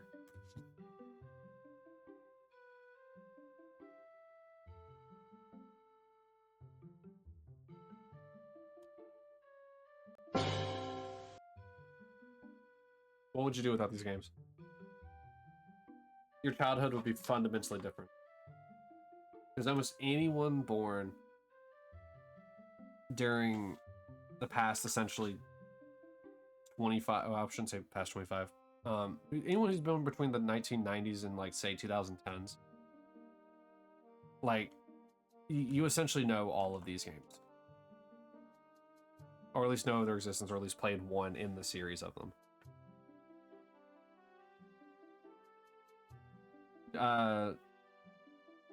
Newer kids, newer, like 2010 and on, they may have heard them, probably because like new releases and stuff like that, but they haven't had like they didn't kind of like they have more variety in the types of games that they can play, like both on Steam being available and PlayStation and Xbox. Still working at Snorlax? I am, yeah. I'm also dual hunting Bulbasaur on the top left. How are you doing, Masked? I'm just kind of here ranting to myself about random things.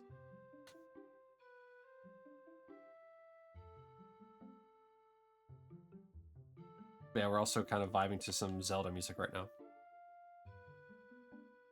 You okay, just chilling? Hey, same. That's why I got the Zelda music playing, and why I kind of like turned the Pokemon music off. Oh, whoops. Nice, another of them. Still got the gong though.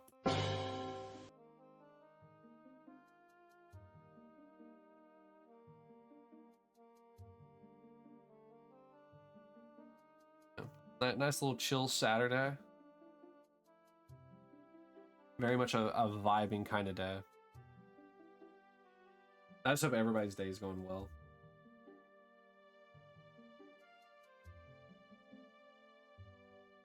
It definitely continues to do so. I was taking a drink.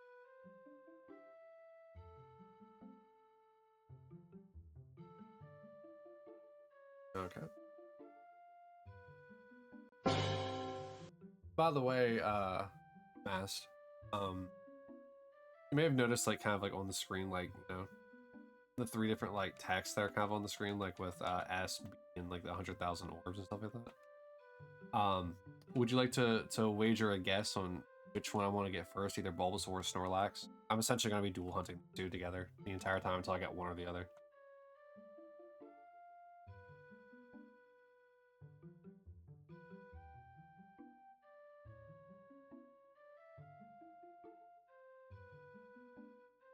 Essentially, what's going to end up happening is, if you guess right, you're going to get a distributed amount of orbs as the prize.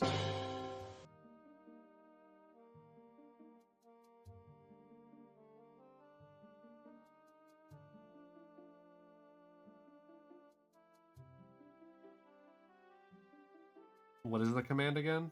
For what? No, I mean, you're just going to tell me if you prefer, if you think Bulbasaur or Snorlax is going to win, and I'll just edit it on screen.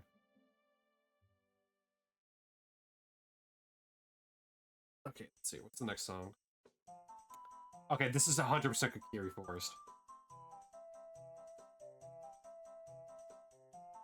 Yeah, the Lost Woods.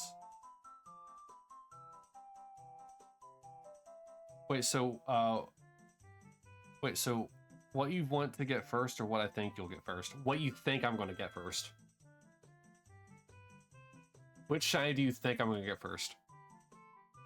Either Snorlax or Bulbasaur.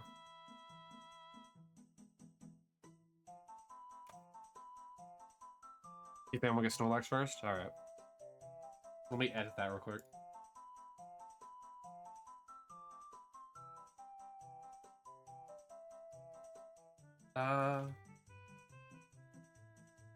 Oop. There you go. Yeah, so if you're right, you'll end up getting whatever the distributed amount of Orbeez is. So if you're the only one who gets it, then you'll get 100,000 orbs. I essentially finally like decided to come up with like like an actual reward, I guess, for getting the most orbs like in a month. If you do, you get to name any of the shiny Pokemon that hasn't been named yet. So like, even though I don't have like, say, a Butterfree yet, like a shiny Butterfree, you get to name it anyway. So when I do eventually get a shiny Butterfree, it'll be named whatever you name it to. How did it not reset that game? It reset one, but not the other.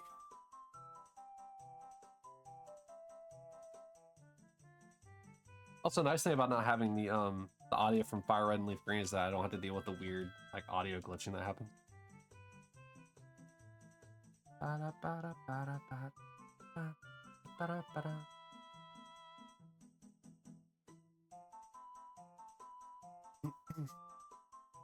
Yeah, you get orbs naturally from just like watching or lurking, really. On top of the fact that like there are raffles every so often, I haven't really been doing them today. Or you can even gamble them if you wanted to, but run the risk of losing them as well. You need to get leaf green. I mean, hey, you have a whole other world of Pokemon that you can't get in Fire Red, so why not? The song that is playing now is Breath of the Wild's Rito Village during the day. Last stream you gambled like 20,000. Yeah, so see, I mean, I also introduced a new function called slots. It's the same idea. I don't know what the payout is though on that because nobody has won. It's 500 to do slots each time. I don't remember how even I got that many. I mean, lurking or even just winning raffles. I mean, 20,000 is what, 4 5K raffle wins or 2 10K raffle wins. I mean, I even added in a 20,000 raffle, so I mean, I don't think you were here for those, but you probably just won some raffles, as well as once again just kind of lurking. You can always do exclamation points to do it, like to check how many you have, or exclamation ponder. Yeah, so you have 200. It's probably because they haven't been here for a bit.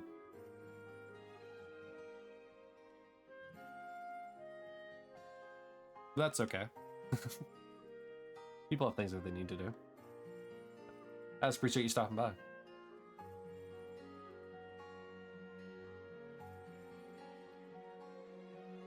Funny enough, I'll actually do a raffle for the 10K right now because I've just passed 600 resets.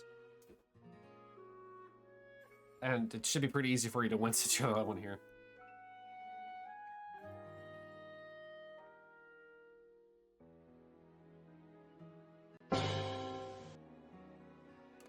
Yeah, essentially it's, you know. Also, whoever gets first in the month, they specifically will have their orbs reset. This gives other people a chance to at least get some Pokemon named if they want to, rather than everybody getting reset. And since obviously this whole like Living Shiny Dex challenge is going to take forever, like I don't need to really do the top 3. I can do one, because I'll probably only get like maybe 1 or 2 shinies in a month anyway at the most in Fire Red. Well, actually in Gen 1 through 3, I really should say.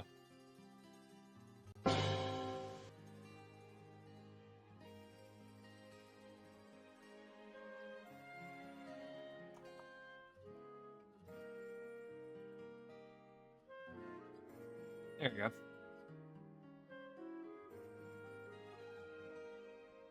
Now you got 10K to do with what you wish. Whether it's just hold them, gamble them, duel them with somebody whenever someone shows up, slot them away. Those slots cost 500 each.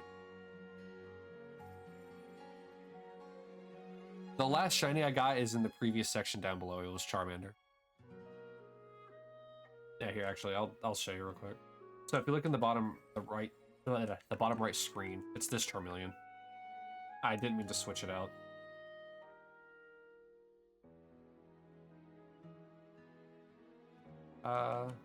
Oops. I'm all discombobulated. No, you're fine. Yeah, so it was the Charmander, but it's right now a Charmeleon. The Charmander I caught at the very beginning. This is going to be the Charizard of the Living Shiny Dex, so I'll still have to get 2 more Charmanders anyway. But no, you're fine. It's in a weird part of the screen. It's also not that big, so. Right now, the main current goal is Snorlax. It's just that Bulbasaur's a side hunt. Mainly because I need to start Leaf Green at some point or another. And I can only do that if I get the shiny Bulbasaur.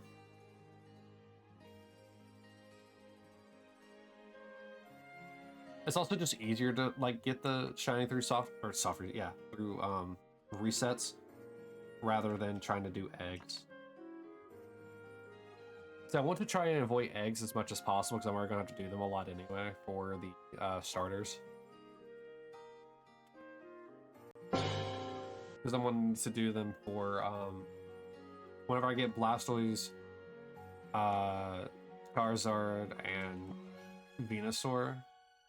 I'm already gonna have to do like, you know, 6 eggs right there.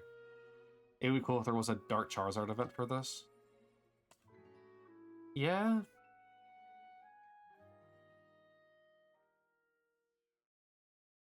It would be, but Sadly, there isn't. I mean, these games kind of, they had events, but they just didn't have many. To be honest, I don't even know if they had shiny events in this game or in this series until 4 with the I know the dogs weren't the first ones, but the dogs are the first ones I can think of. Are you going to cheat in the Mew event and get a shiny Mew? I am not. I cannot get Mew until Emerald because that's where Mew's actual first true appearance is. Other than the very, very, very special Mew that was given away in Japan, like when the game, like the original, like red and green route. Oh, no, you're fine. Though I will say, Deoxys does exist in Leaf Green, Fire Red, and Emerald. I can get a shiny Mewtwo, yes. I just have to go to the Cerulean Cave.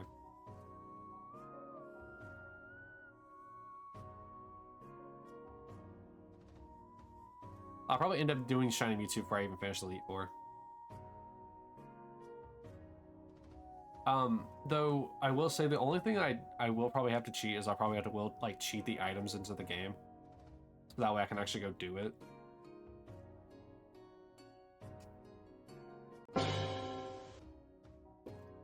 But as far as cheating goes, the only time I'm ever going to cheat in any of these games is solely to get the items so I can go do the shiny hunt for them.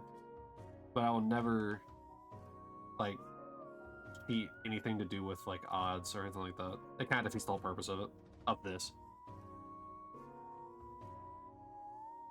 So like whenever it comes to Emerald, like there's the whole like shine manipulation that you can do. I'm not going to be doing that.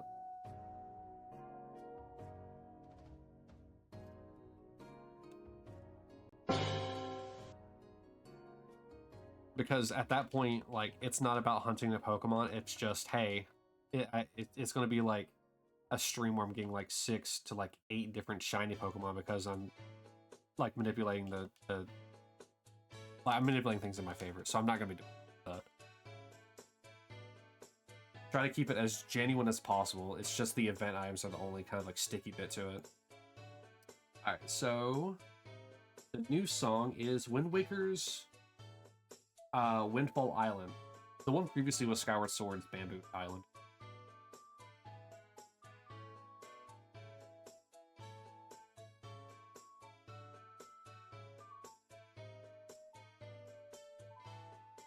Yeah. All the Pokemon in this game are going to be crazy to get. I'm just hoping that I'm able to tell the difference whenever I get to like Zapdos and Articuno and stuff like that, because their colors are very subtle. Like I think Zapdos's beak and feet get more orange, and that's about it. I think Articuno turns either more blue or more icy. It's like one of the two. So I'm going to pay attention to them. I haven't even looked at what Shiny Mewtwo looks like yet, so that'll be a fun little thing to discover right before I'm about to hunt it. Because I'll have to grab its picture to put in the current goals section.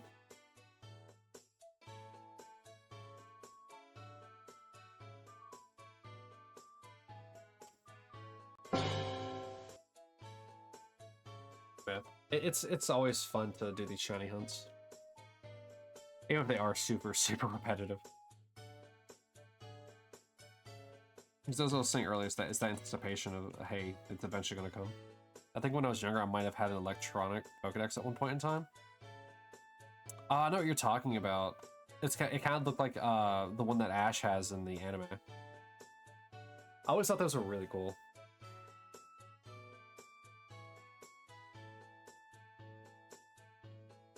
I think I've only ever seen one in person, so the fact that you have that, like, you might have had one, it's pretty dope. That's pretty cool. Who needs a Pokedex when you have your GBA, SP, and Fire Red with you? Yeah, exactly.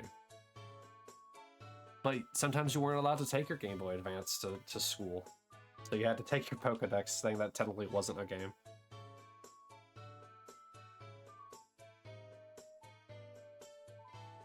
I know my teachers got mad at me whenever I like took my PSP to work, or not work, to school sometimes. Just because I wanted to play more Daxter on it, because I really enjoyed playing my PSP.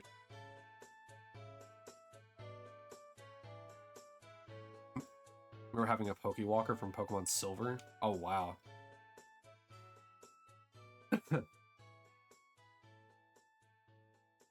Man, you just had all the fun little gadgets for the Pokemon games. I remember not even finding about those until I was older. No, I knew what you meant. Yeah, the Pokewalk for the DS. Uh-oh, Gerudo Valley from Ocarina of Time. Is that what this is? Also, Matt, you're probably about to get with an ad. Just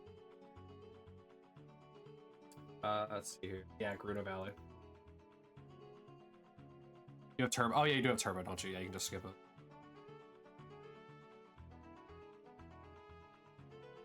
How does that work, actually? Do you have, like, limited skips that you can do in a day? Or is it just, hey, I can skip this ad, let me do that?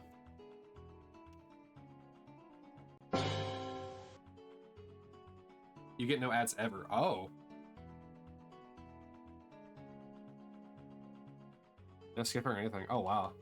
That's, like, I guess if you jump around from a lot of streams and, you know, and don't want to subscribe to them, that's actually pretty brilliant. You just get Turbo and call it a day. And also imagine that helps out Twitch a lot as well. Because they don't have to split the profits with people.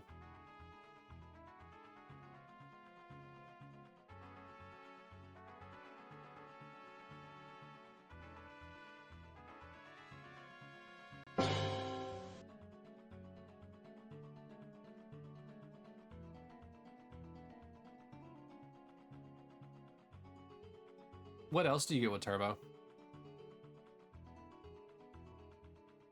That's why I did it. I'm a big lurker and subs are expensive. They are.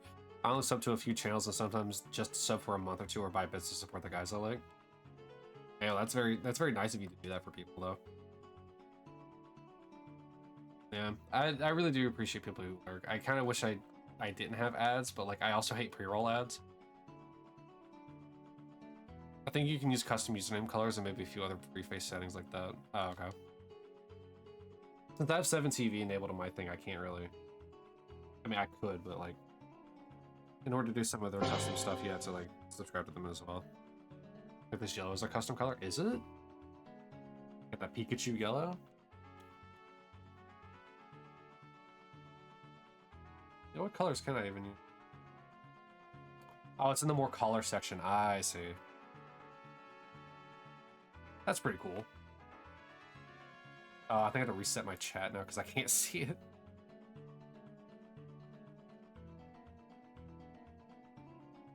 Yeah, let me close that real quick and reopen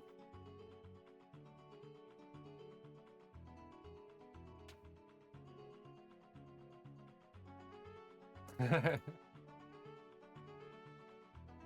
Yeah, actually, it really does just... It really is the Pikachu yellow, huh? Oh yeah, the little Pika High, yeah. It has a different name than what it is in 7TV because Koki is like a huge... It's essentially just a huge Pikachu. He loves Pikachu a lot, so... I figured I'd name, like, I think like 2 of the Pikachu emotes are renamed to fit him. And also the Pikachu in this. Like, it's just a normal Pikachu, but whenever I get the shiny, it'll also be named Koki.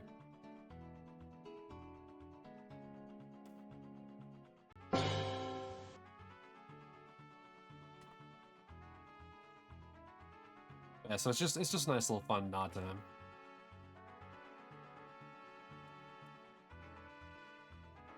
Oh, did I ever... I don't think I ever re-enabled my, one of the Twitch commands. You're gonna hear sound for a minute, because you're gonna hear me typing.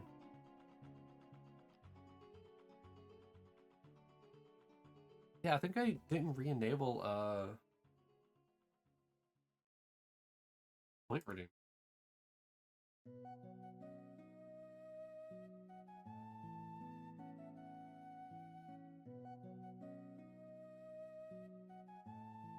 Oh, right, they added that power-up thing. I just make that, like, stupid so people don't use it. Oh yeah, Charmander's disabled right now.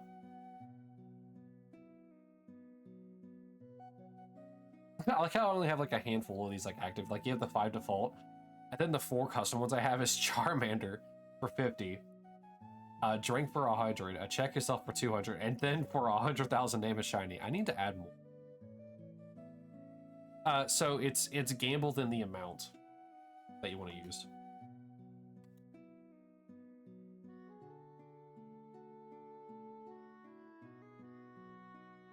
Let's see here. The song that is playing now is Twilight Princess's Kakariko is Safe.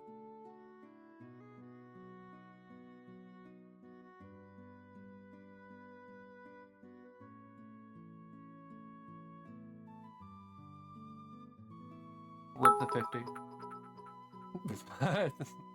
Take these extra bits off my hands. Oh no, my redeem is behind it. Uh-oh. Where are my...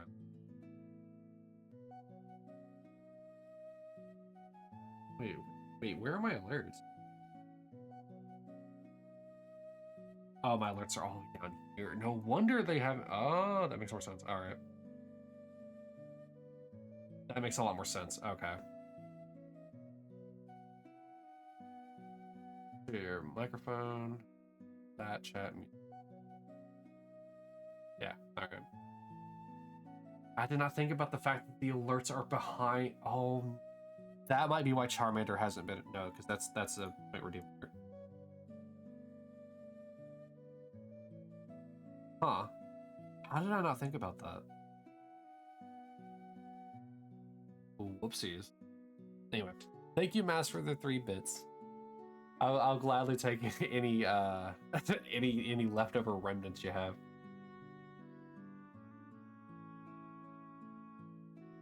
But yeah, thank you.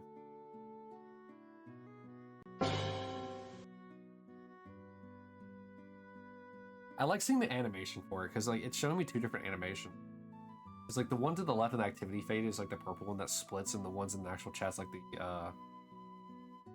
the gray, like what tetrahedron I think, or tetrahedron is I think what that is. Because the tetrahedron has 3 sides and a pyramid has 4. I had a whole conversation about this last night. They shared an image that was wrong, because it's supposed to show like a triangular prism. Instead, it just showed a pyramid in place of a in place of it, and in the place of where the pyramid was supposed to go was a tetrahedron. I said the word.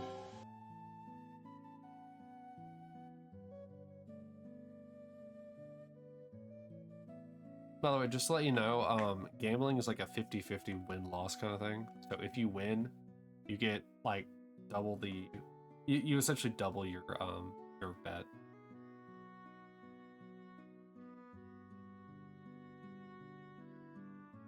Once again, if you lose, you still lose it all anyway. It's up to you how you want to do that.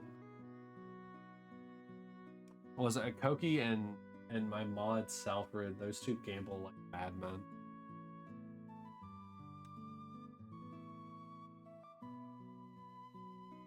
And honestly, I think Chimeri's still the one in the lead. Like point-wise, due to the fact that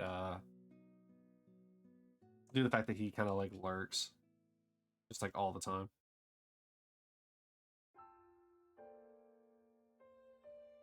All right, what song do we have?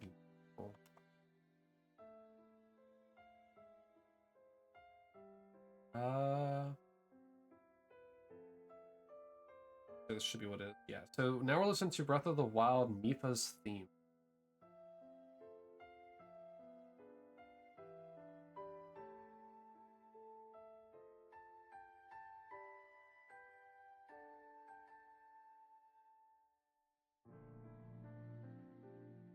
Sorry, I'm replying to someone real quick.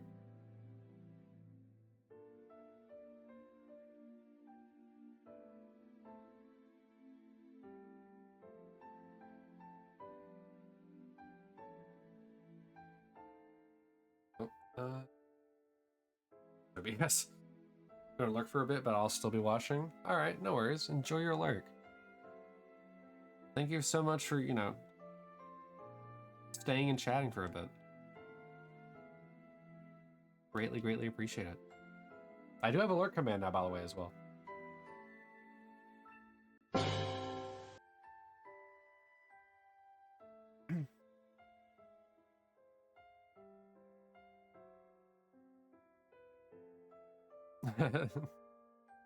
I did the me thing.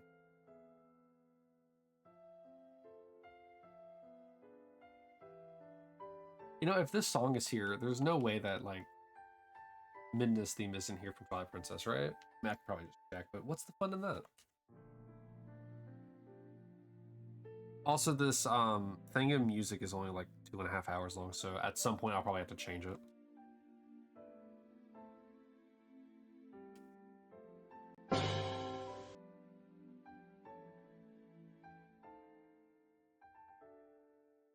Which is fine.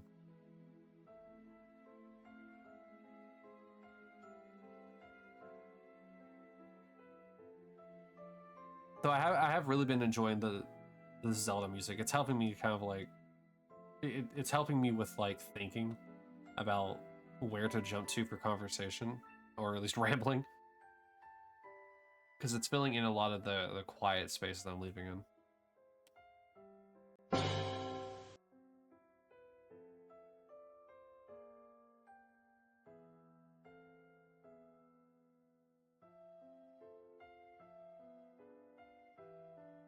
Also, if you're curious as to why it is I was talking about like copyright like stuff earlier when I was talking about the YouTube video, it's mainly due to the fact that I don't want the video to get taken down more than anything else. Because once again, this whole thing is meant to just kind of like be like a here's a time thing of like all of the shiny hunting and stuff I've done for it. So if like one of them gets taken down, I'll be upset.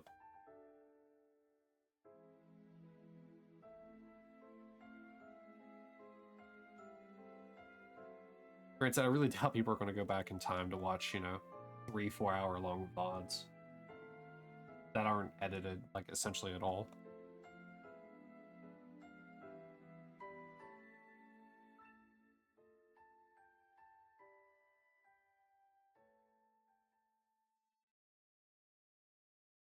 You know, it just occurred to me, I didn't actually upload the Shiny Charmander that I got, like the reaction to YouTube. I only uploaded it to TikTok. The song now is Skyward Sword's Island in the Sky. I got a quick little sneak peek at the next song we're gonna have, and that's gonna be fun.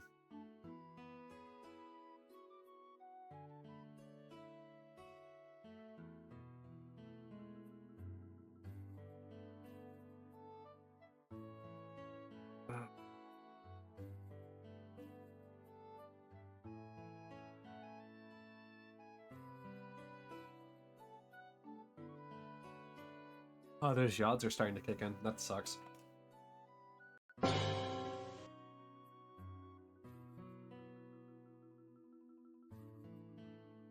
am hoping that throughout this whole endeavor that I get some kind of like protections until Gen 4. I know that's never gonna happen. But that's kind of like just the luck that I'm requesting from this whole thing is I do not want to go double odds while I'm in these first 3 games, because they're gonna be brutal if they are.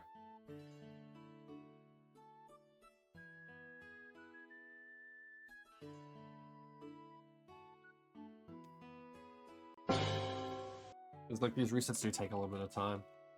Because in the newer games, like Scarlet and Violet, I mean, run around and see the Pokemon on the ground, so you can tell if it's shiny or not without having to interact. Which I'm sure was like a great departure from, like with was it Sword and Shield? I think had that too. What was the first game that had that? I don't think Black and White did not have that. Sun and Moon, I don't think had it either. I think it started with the Switch games. The Sword and Shield probably was the first one to have it.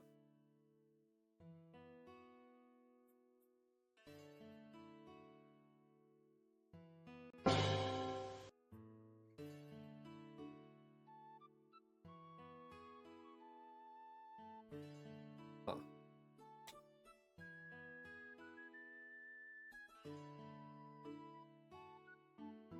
Like a hangnail.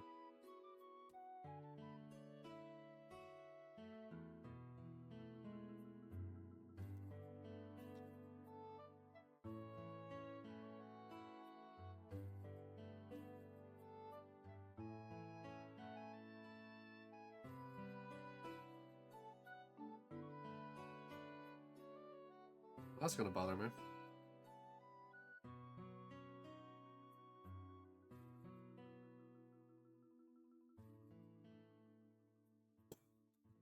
Oh well.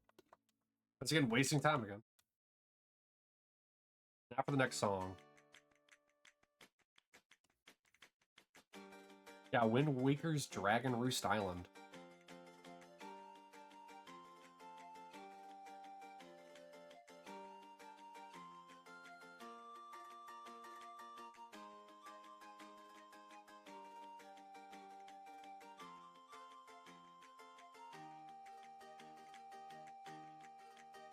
Oh, is that why I can't grab this? Because it's fuzz?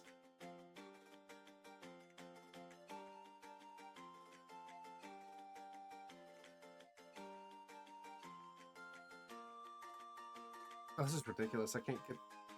Give me just a moment while this is playing.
Yeah, a good bit of just like distractions and disruptions. It's like it's 18K. No, don't you start this stuff again. Don't you start this again. I just got back. Don't you start this again. I had to step away because I accidentally gave myself a hair splinter.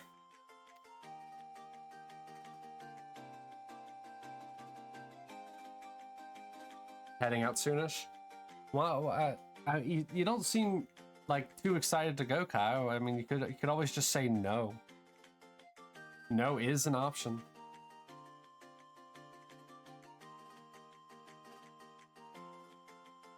Like, yeah, stay. Hang out with me. We can't do that. Of course you can.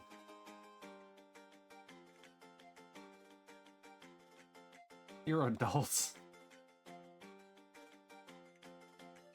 I will say, let's let Rooney know that hey. Yeah, you could stay with this dad of too many cats. This dad into. Are you guys at least gonna go like somewhere like fun for the father meetup?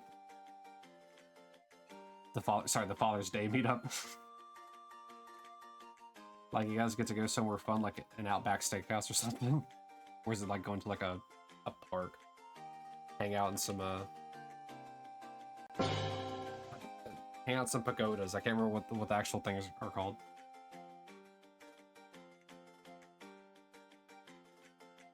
I mean, having a cookout would sound fun right now. You know, it's summer. I don't know, maybe a good cookout is what you know. That might be good for you. Get some good fun.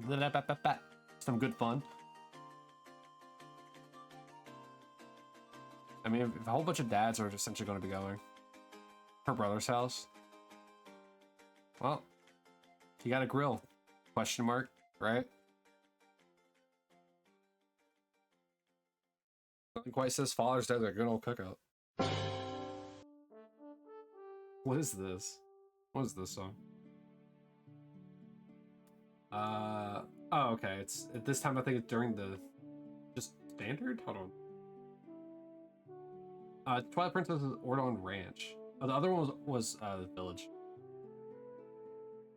Now we are getting pizza. That's no fun. You can't put pizza on a grill.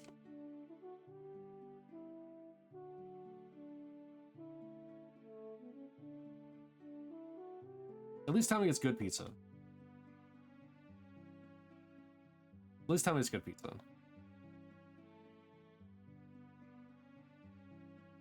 I mean, you're on the West Coast. You ain't got that good East Coast pizza. Oh my god. I actually heard it that time. I actually heard it that time. That caught me off guard. Oh. Okay. Okay. That caught me off guard. I was okay. That kind of that actually jump scared me a little bit. Is good pizza? Well, that's good. Oh god. Oh gee. I was not expecting the Charmander out of nowhere. Because like it's been not working for me the entire time. Like whenever I enabled it, Koki and Sal were like spamming it, and like I could not hear it at all. It also like wouldn't show on the screen. For them it did, but for me it wouldn't. All right, let me take these 2 drinks before you leave. All right, got 1. And we got 2. Kai, before you go, do you want to hear about what I finally figured out what to do with the red orbs? I don't know if you were listening earlier because you were trying to get ready.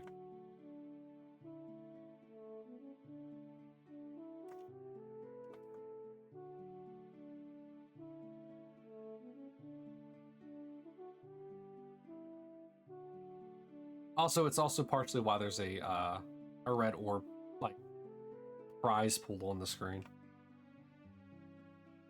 Kind of give people a nice strong head start into that if and when they get lucky. I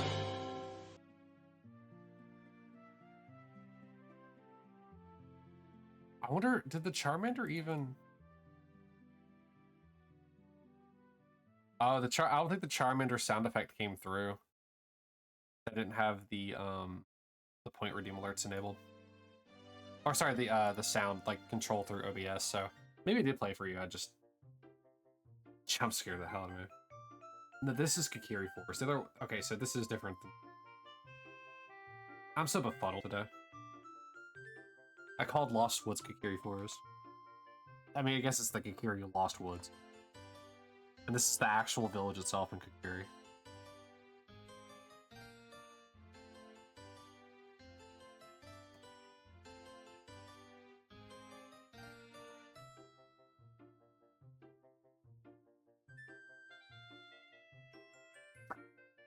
Right, now I have to be aware of getting jump scared by Charmander.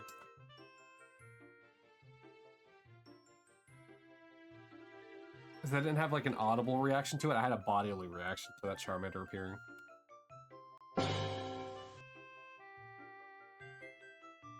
Ooh boy. Oh no, it also only has like a 1 minute cooldown, which means at any point in time people can just like hit me with a jump scare.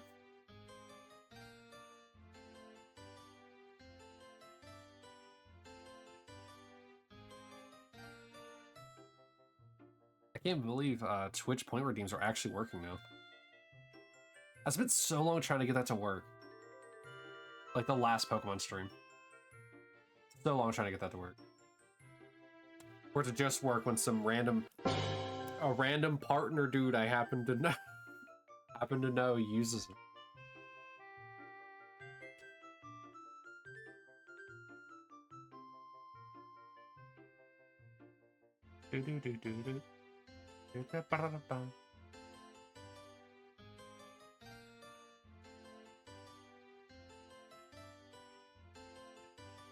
And now it's telling me about ad breaks again.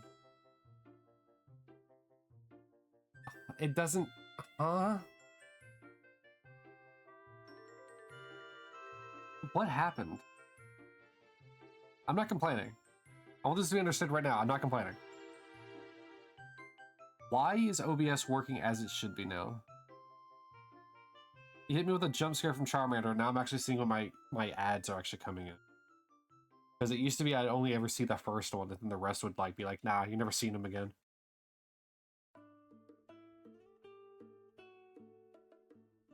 Alright. Alright, now we have Breath of the Wild's horse stable.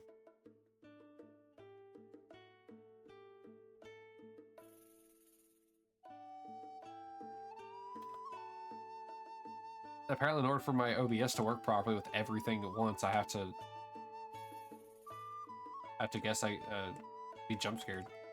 You know what? Actually, I know what it is. It could have been the fact that I closed. It could have been the fact that I closed chat, like the dock itself, and reopened it. Maybe I need to do that. Activity feed. It might help to actually do that. I didn't think about the fact that I need to close these every so often. Because I guess it would refresh it. Let's get rid of scenes. And open those up. Close the audio mixer. Open that up. Controls. And then sources. Alright.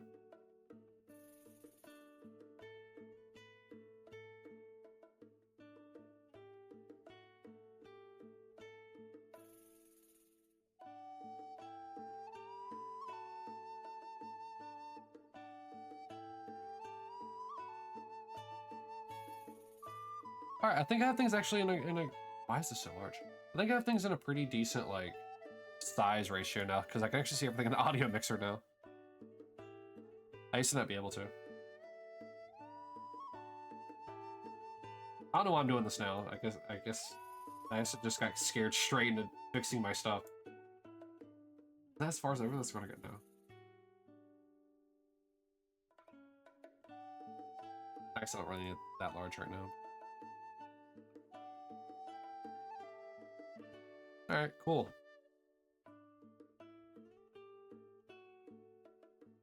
Okay. I know, I guess that makes sense. I've never refreshed the chat ever since getting affiliate, so I guess it's still like slightly pre-affiliated chat.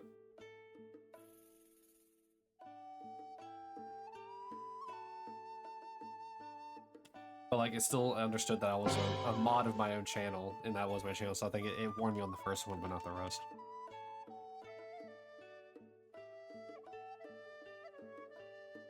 I feel like I'm listening to Naruto music now that I think about it. We're just watching an episode of Naruto. Like, just a casual day in the village.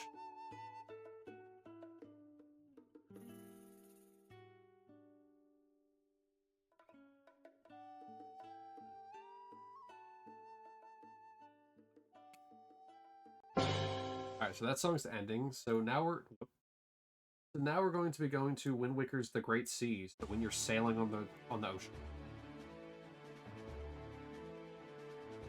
How is this music to relax or study to? This is absolutely adventure music.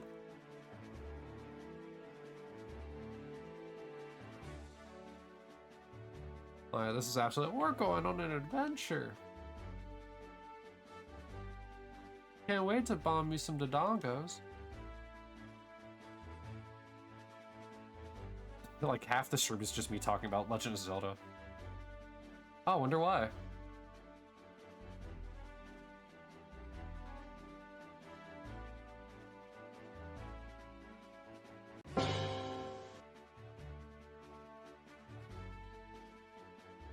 There's a Legend of Zelda always has some like bangers of songs.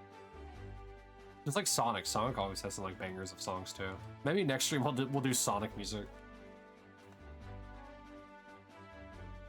I gotta be careful not to play songs with like words to them because I might end up trying to sing them. And no one wants to hear me sing.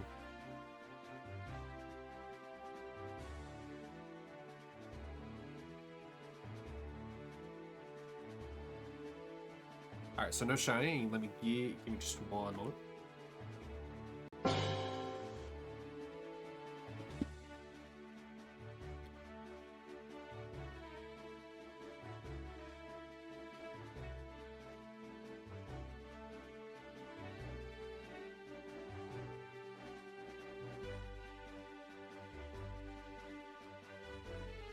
All right.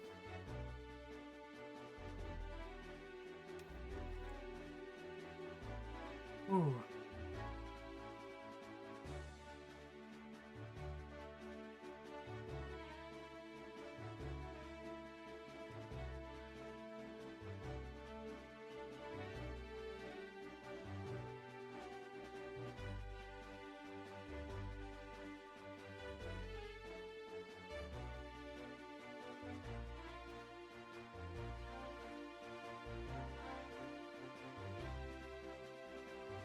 You gotta get used to this music as well, though, especially this little section of the song, because this is like 90% of the game right here. Is this da da da da da da da da da da?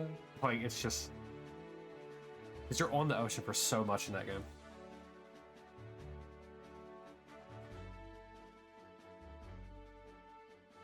There's also a lot of time that you're doing it because you have to search for the sunken treasure version or parts of the Triforce. All right, so what's next? All right, we got Skyward Swords Knight Academy.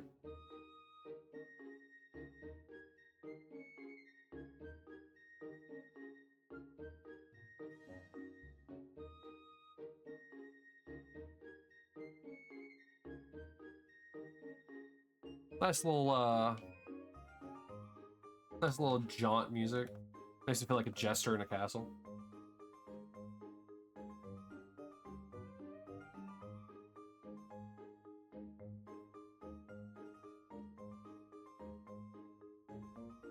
Oh my guys, can you believe that in my tired stupor when I was leaving work, I forgot to grab my drink to bring back home with me? So I'm down a drink, but at least I'm up a drink at work, I guess. I had to pour some of the I think Splenda. It's either Splenda or Stevia. Like drink mix into like a large cup, which is what I was using for the sips earlier whenever Kai redeemed them.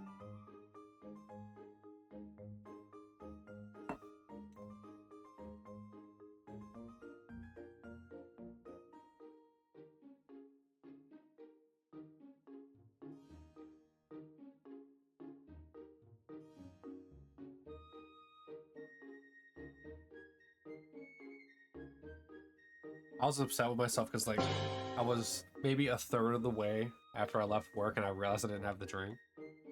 I wasn't gonna turn around though.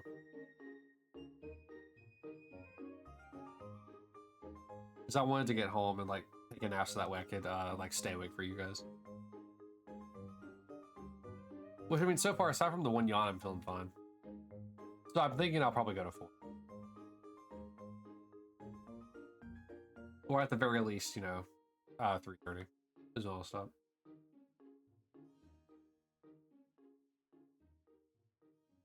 I think it would also help if I wasn't always sitting. Like if sometimes I did these while standing up. The issue with that is I have to like reposition the microphone. All right, we are in Twilight Princesses Twilight Princesses Lake Hylia.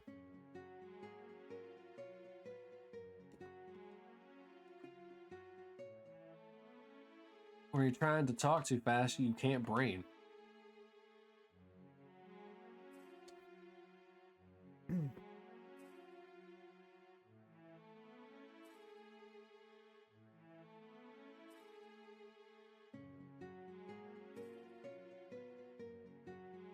Still nothing.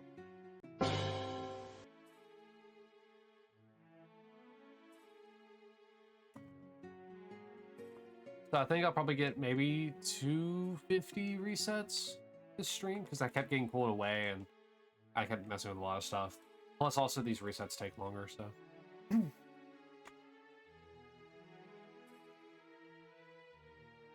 So I think if I don't like get pulled away and I focus on actually doing the hunts, I think in a 4-hour period I can probably get 275, 300 resets. Because they're like slightly slower. While with the previous one I could get 330 in a stream. But once again, this is kind of like average. Or, well, average would be lower because some of the shorter. But I at least tried to keep it like around 330. Oh, whoops. Even when I'm not hunting a Pokemon, or like, even when my main focus is a different Pokemon, I'm still accidentally naming.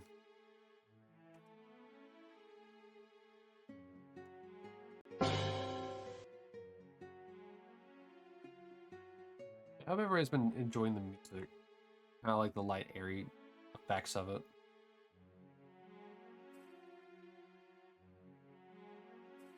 I mean, it does, for the most part, all the music has been kind of going with the theme where I want everything to kind of be like a vibe. Hang out, enjoy the amenities.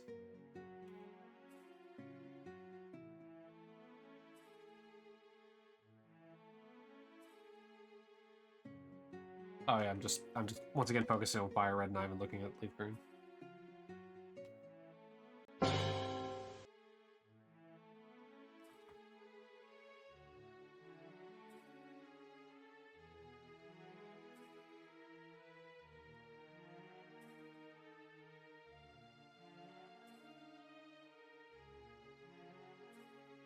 I'm still waiting for the moment where like somebody points out to me, "Hey, you missed a shiny,"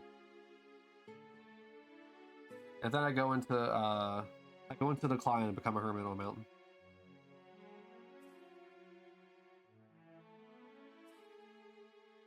So there was a question I posed at the beginning of this whole thing where it was like, I wonder how many shinies the rival has gotten and how many I just like haven't gotten. It's like in the 5,000 or so like resets I had for Charmander. How many of those could have potentially been a shiny Squirtle? Uh, and so somebody actually did an experiment once with one of the future games. So I mean, I guess it couldn't translate. It's possible it didn't translate to this one because this is an older game. But like, they intentionally hunted for a shiny, and then when it appeared in the screen before you pick it up, you could see if it was shiny or not. So they did that, found out that it was shiny, and then intentionally picked the wrong Pokemon, so that way the rival would get the shiny. But sadly, the rival did not keep the shiny. So the rival still grabbed the right Pokemon, it just for some reason isn't still shiny for them. So I'm assuming in this it also wouldn't be. We got Zelda's Lullaby and Ocarina of Time currently playing.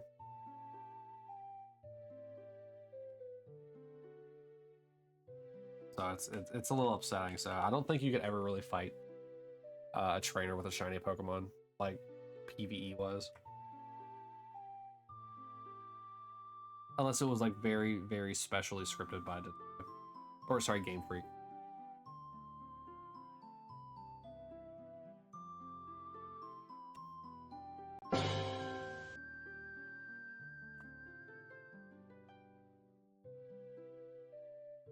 Oh man, you know what? This reminds me of the fact that I have an Ocarina. Not like a fancy one, like the one they have in Ocarina of Time, which I think is like a 6, or it's either a 5 or a 6. I just have like a 3 one. No, I have a 4 one. I really should learn how to play because playing like some of these songs would be really fun.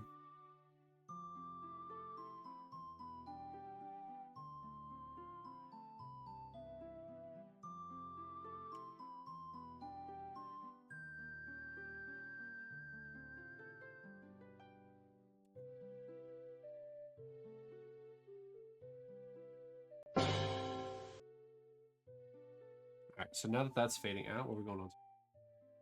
The song that's about to play is going to be Breath of the Wild's Zora's Domain during the day.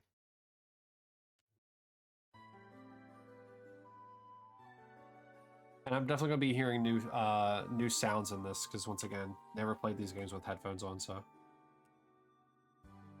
definitely recognize some bits of it, but I won't recognize like the finer bits of the songs.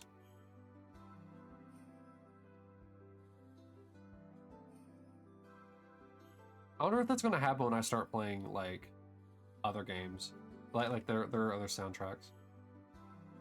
Like if I do Kirby's, I wonder if I'll be able to hear that as well.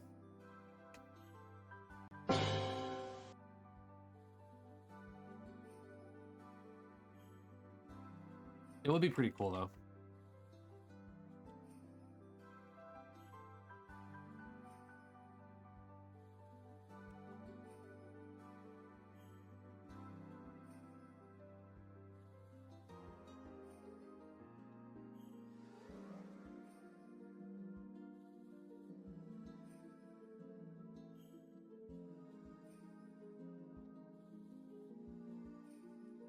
Oh, you know, I was just now I'm thinking about OSTs. Like, It'd be kind of creepy to play like Metroids during this.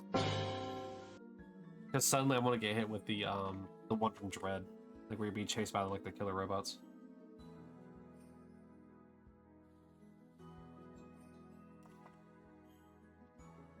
And now I'm gonna be like looking around for France and they'll be like, oh my god, where is it?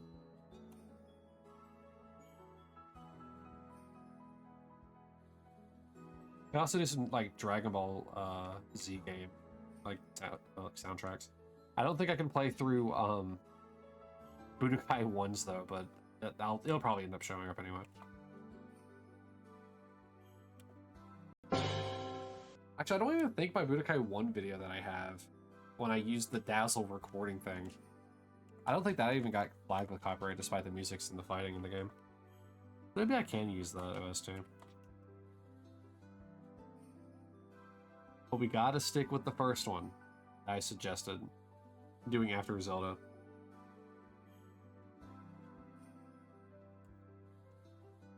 Once Sonic music is done, then figure it out.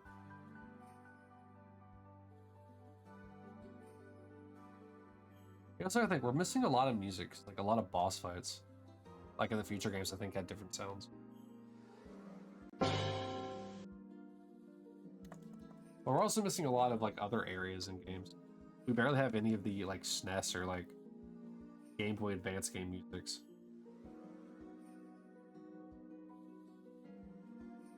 But I guess those can be a little hard on the ears.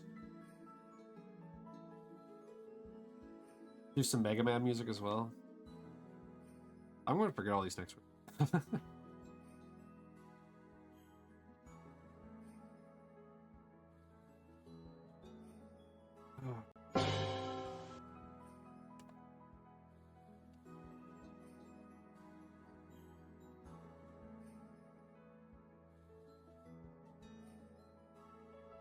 Oh no, the second yawn.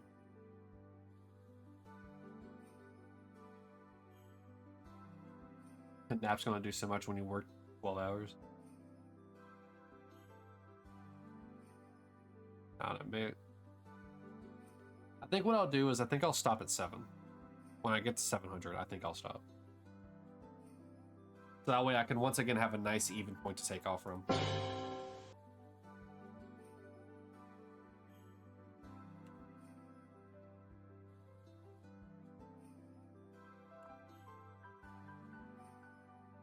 The thing that kind of sucks about the counters that I have for Bulbasaur is Bulbasaur is an odd number.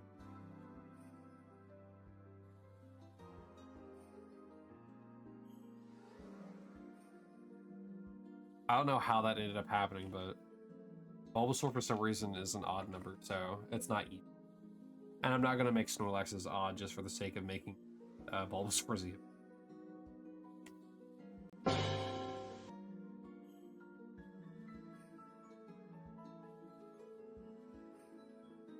You know, I need to check something. My other one.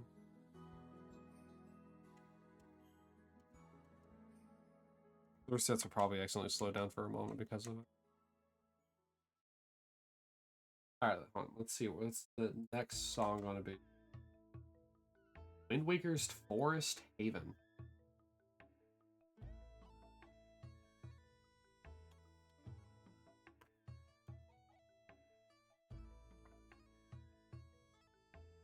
Alright, no Bulbasaur and no Snorlax. Two pigs.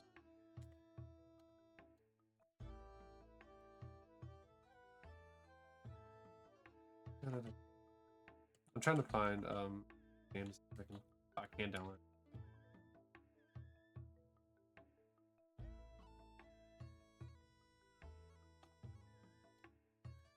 All right.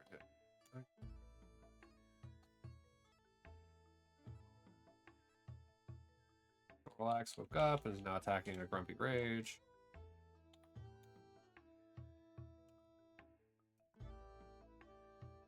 Neither of them shiny.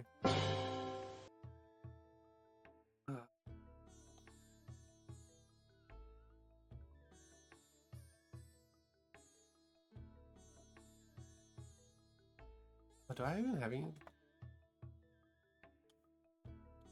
I'm trying to get like a game installed on my Xbox. Going to the wrong thing.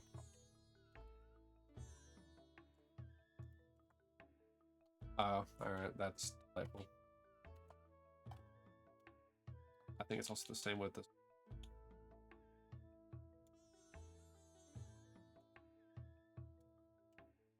Oh, no, no nickname, please.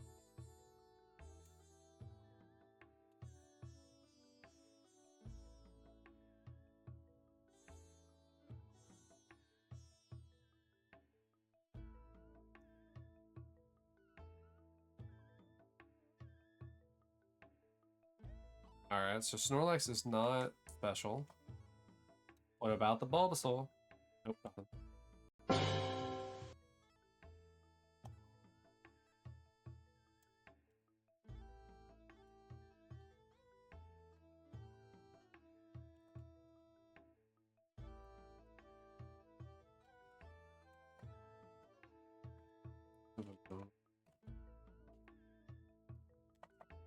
No, I keep going back to the nickname because I like look away at the wrong time and it's doing it.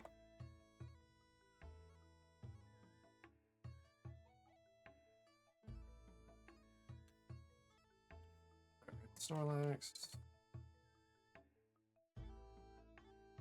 Alright, so Bulbasaur and Snorlax are both not shiny. Okay. No. Stop, please. It's fighting me right now.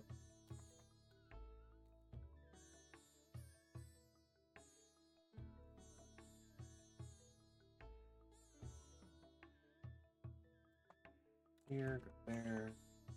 Oh, no, back up, please. No nickname. I feel like I have like 2 different hands on controllers. It's really goofy.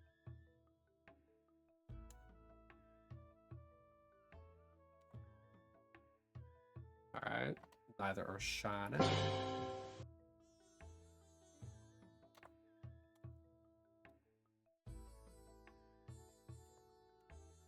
I also could make it slightly faster by hitting B instead, but I figured it helps if I just... I figured it would help if I just, like, spam through A so I can get to the Bulbasaur's, like, interact quicker.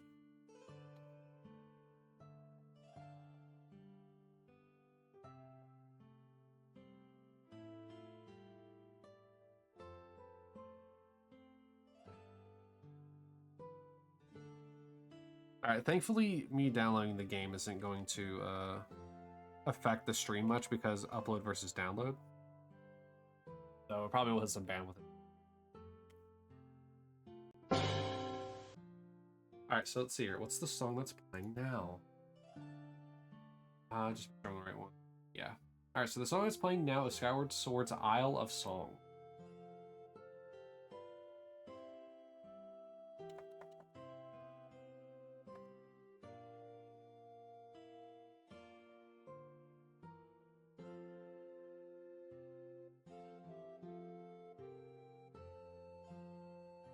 As we are rapidly approaching 700 degrees.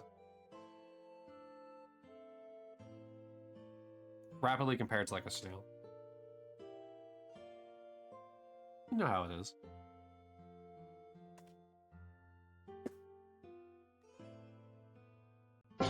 If you ever decide that you want to, you know, sit in your room and ramble on and on to a microphone, make sure you bring drinks. It's a very thirsty job.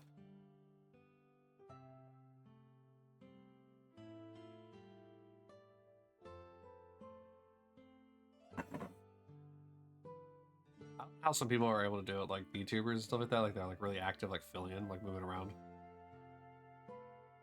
I hope she's drinking plenty of water because I'm sitting here and talking. I'm being thirsty. I can imagine actually moving around and talking and doing backflips.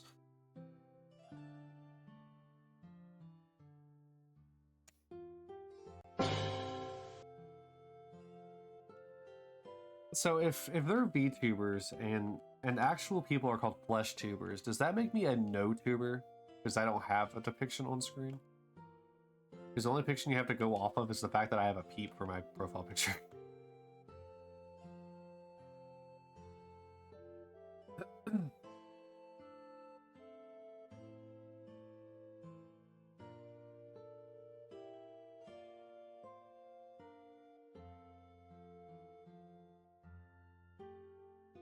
Alright, Bulbasaur is not shiny, and it doesn't look like Snorlax.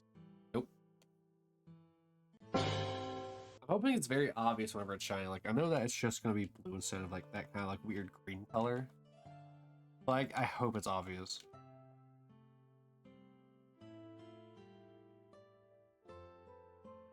Because, like, it's also not like it's purple in the overworld either.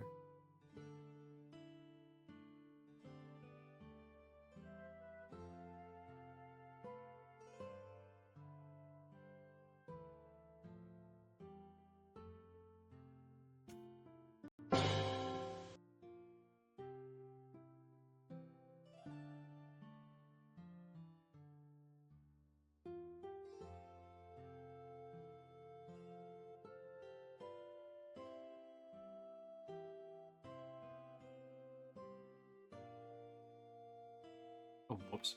I definitely do think putting on this is probably the best thing for the stream so far.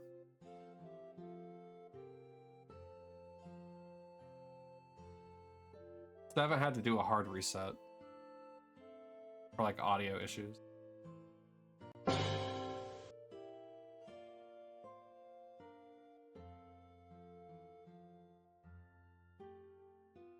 don't think it will be as big of a deal so much whenever like we're doing like random encounters. But for soft resets, it definitely is a bigger deal to have variances. Because like every time a new song comes up, I'm switching over to the other screen so that I can tell you what it is. We got Twilight Princesses Enter the Twilight Realm.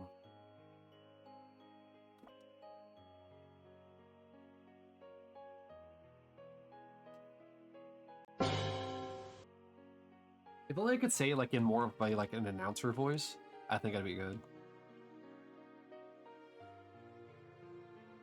But there was no way for me to like warm up my voice before coming onto stream because I took a nap earlier.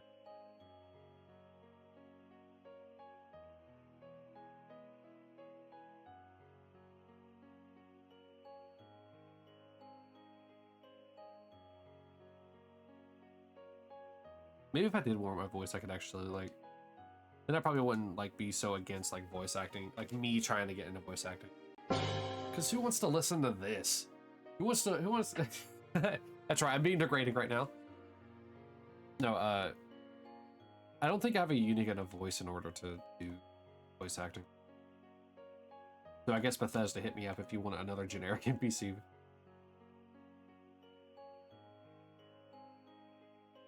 I guess if there's something like I would want to do that isn't tied to like electronics, I guess that would be. It's like multiple IT things seem interesting to me, like from tech support to cybersecurity. I mean, game design or sorry, programming, coding, and all that. Like all those interest me, but like if I had something that was outside of that, like that field specifically, I definitely think voice acting because it's kind of niche, but it also is kind of cool being able to bring life to a character. That helps people kind of get into it. Oh, hey, it's the fairy fountain from Ocarina of Time. And I'm gonna double check that in a moment. No shinies yet. No. No, it's not the fairy fountain. It's the safe select. Well, I guess it could be both, but yeah, Ocarina of Time is a great fairies fountain. Yeah, so it is both, but I don't know why I needed to clarify that it was. I'm giving my own credentials here.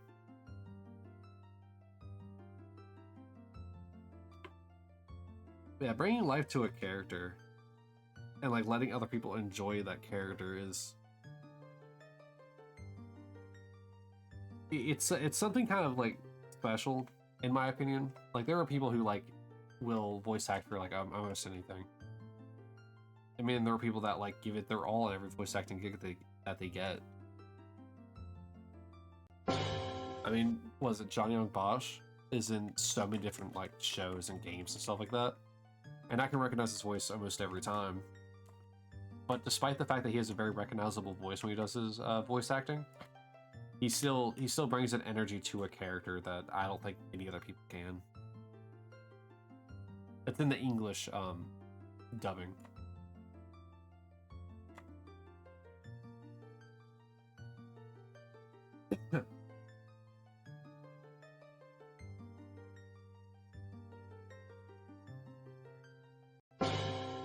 I mean, like you do still have other people like Chris Sabat who's able to like change his voice quite a good little bit, and he does put his own energy into it with like all the young they've done for Dragon Ball, as Vegeta, Piccolo. I mean, it's just one of those things where it's like it's that has its own energy as well.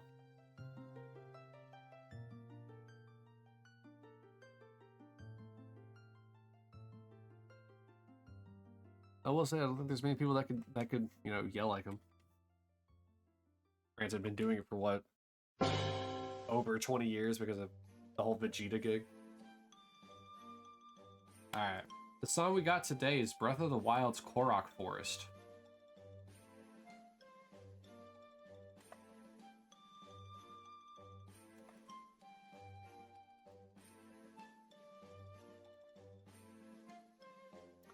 Isn't the Korok Forest where the Master Sword is in Breath of the Wild?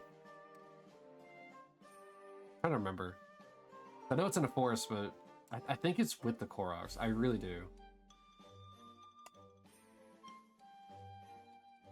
Like, it should be, because you have to do, like, multiple Korok missions around there.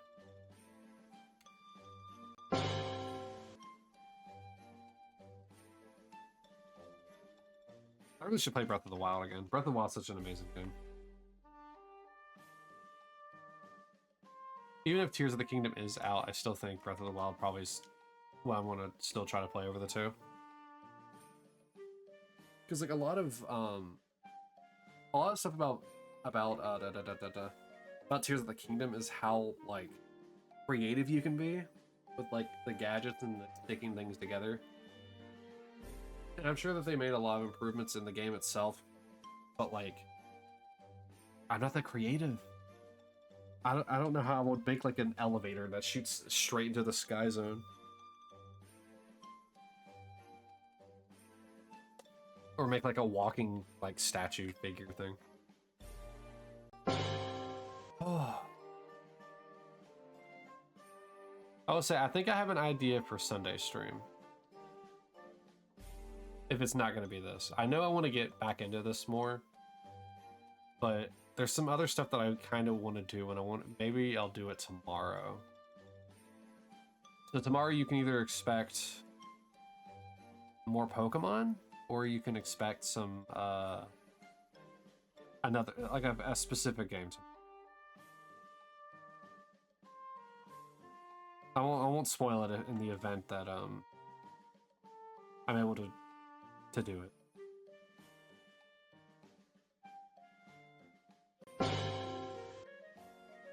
You know what? I can do something else while I'm on my Xbox. I mean.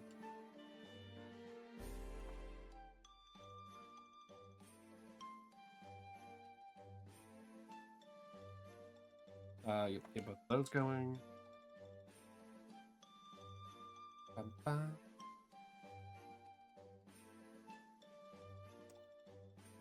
Alright, there's the ad.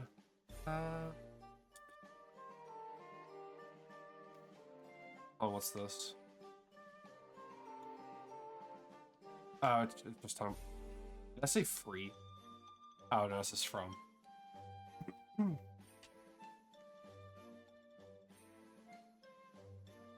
Alright, Snorlax isn't shiny, neither is Bulbasaur.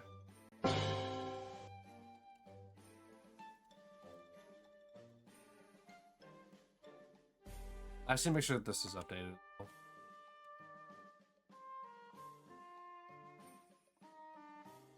Even how it's loading, I think it is.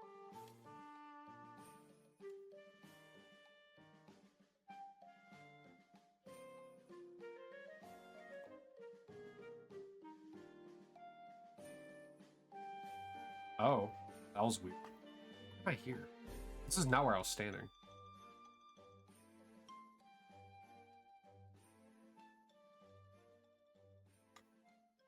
All right.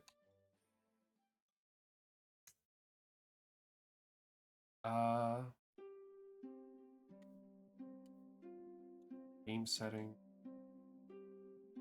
No shiny Bulbasaur and no shiny Snorlax.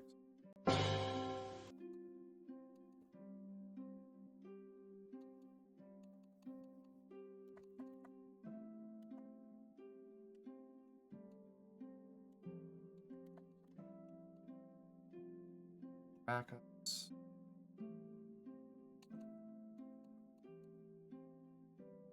I'm just trying to make sure that it's upgraded properly.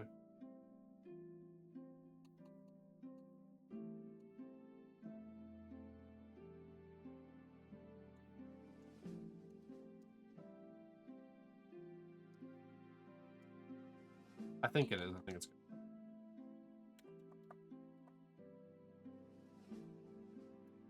Oh, no, don't do that again. No, no, no, no, don't load into the game.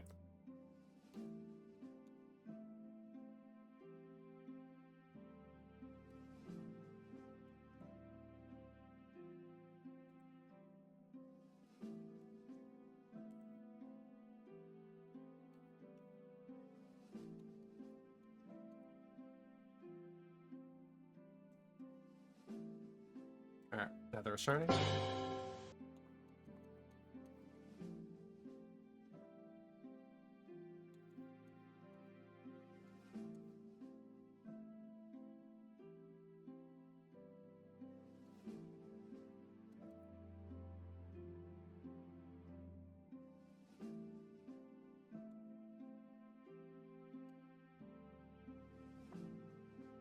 Oh, I didn't even see what this song is. At least I think it's this. Yes, the song is about to end, but it's Skyward Sword's Gate of Time.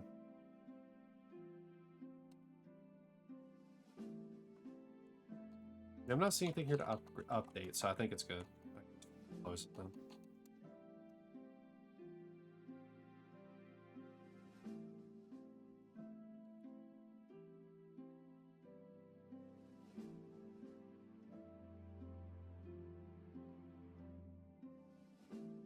Alright. Now I'm back to being focused on this. I apologize for that.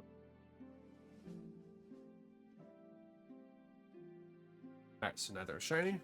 I just want to make sure everything works for what is potentially going to happen tomorrow.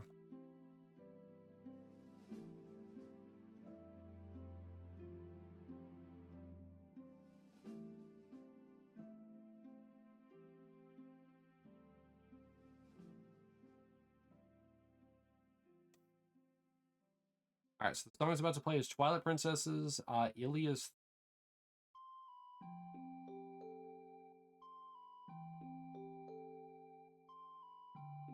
Which I feel like played earlier.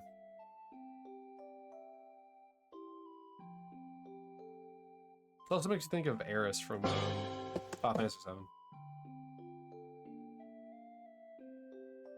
Alright guys, we got 12 more resets before I call it a diddly-doo day.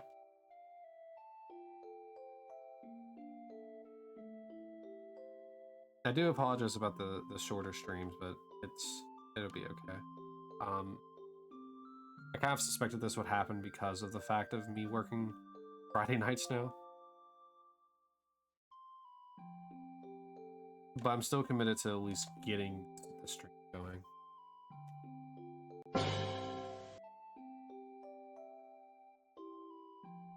And here soon, hopefully, fingers crossed, I can get an actual like like I don't know how to describe it,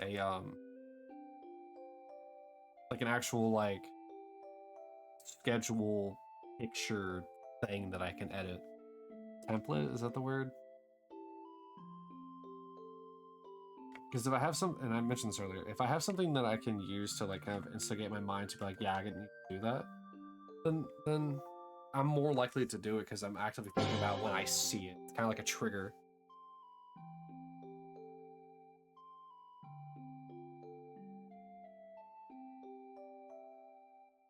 Which for certain things like that, I kind of need.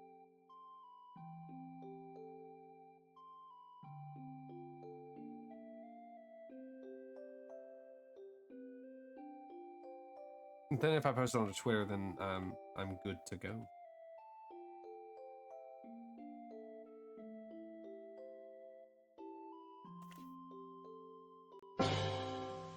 honestly, one of the nicer things about only having to work 3 days is that, you know, it's only 3 days between. Well, the longest stretch is usually 3 days between streams. Usually. There'll probably be events where I'm only able to like stream once over the weekend.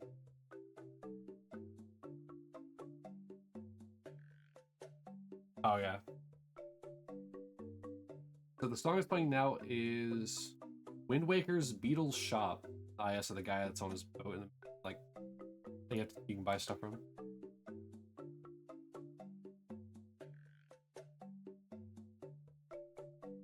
Alright, no Bulbasaur, and it doesn't look like Snorlax either. Yeah, Beatles Shop is just a remixed version of the normal shop theme.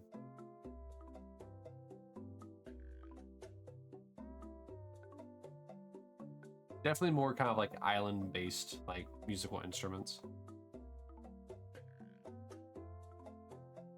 But I guess they also did have more like ways to work with sound back on the GameCube.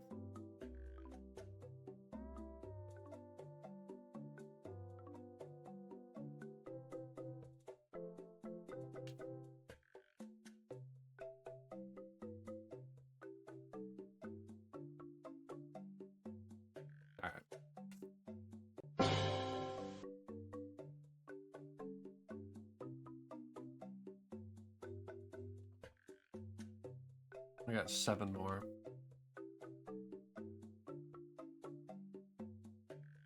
I really hope he's not right again about the 18,000. He was wrong the first time when he said it with Charmander.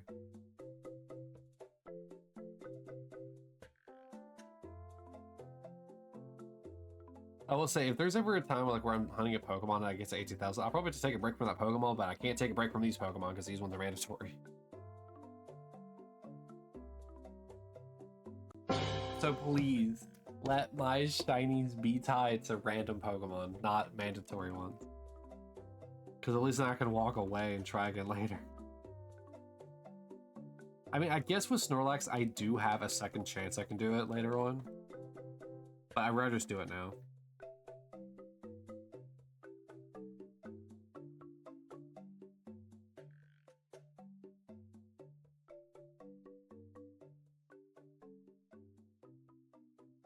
Alright.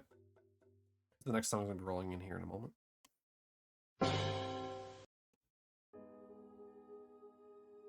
Alright, so we got Skyward Sword's Message from the Goddess.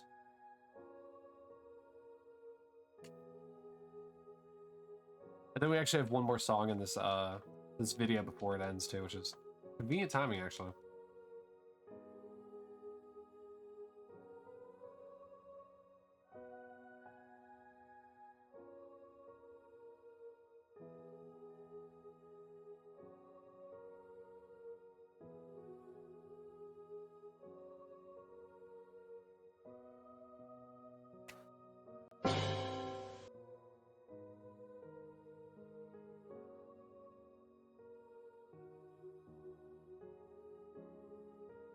Kind of excited for tomorrow, you know?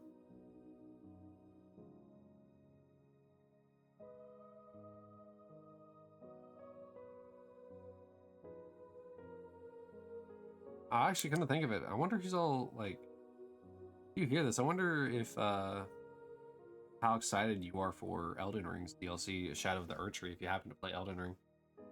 Like I said, the day right now is June 15th, so it's like, what, 6 days, I think, before it releases?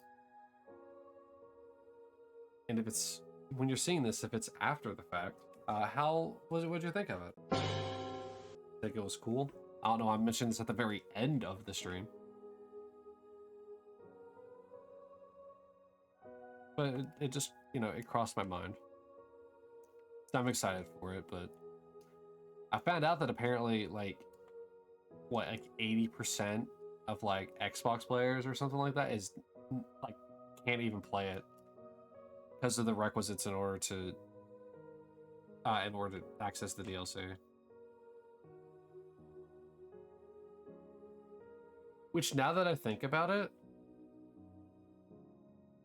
the requisite is either to beat Radon, like Star Scourge Radon, or to beat Moog, the Lord of Blood. Which, both of those lead to the sort of kind of the same place. So actually, I think I know where the activations. All right, and then lastly, very befittingly too, which is kind of funny, is Ocarina of Time's credits,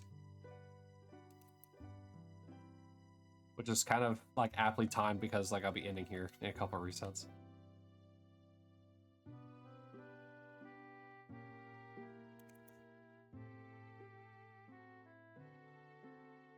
Yeah, so while these kind of like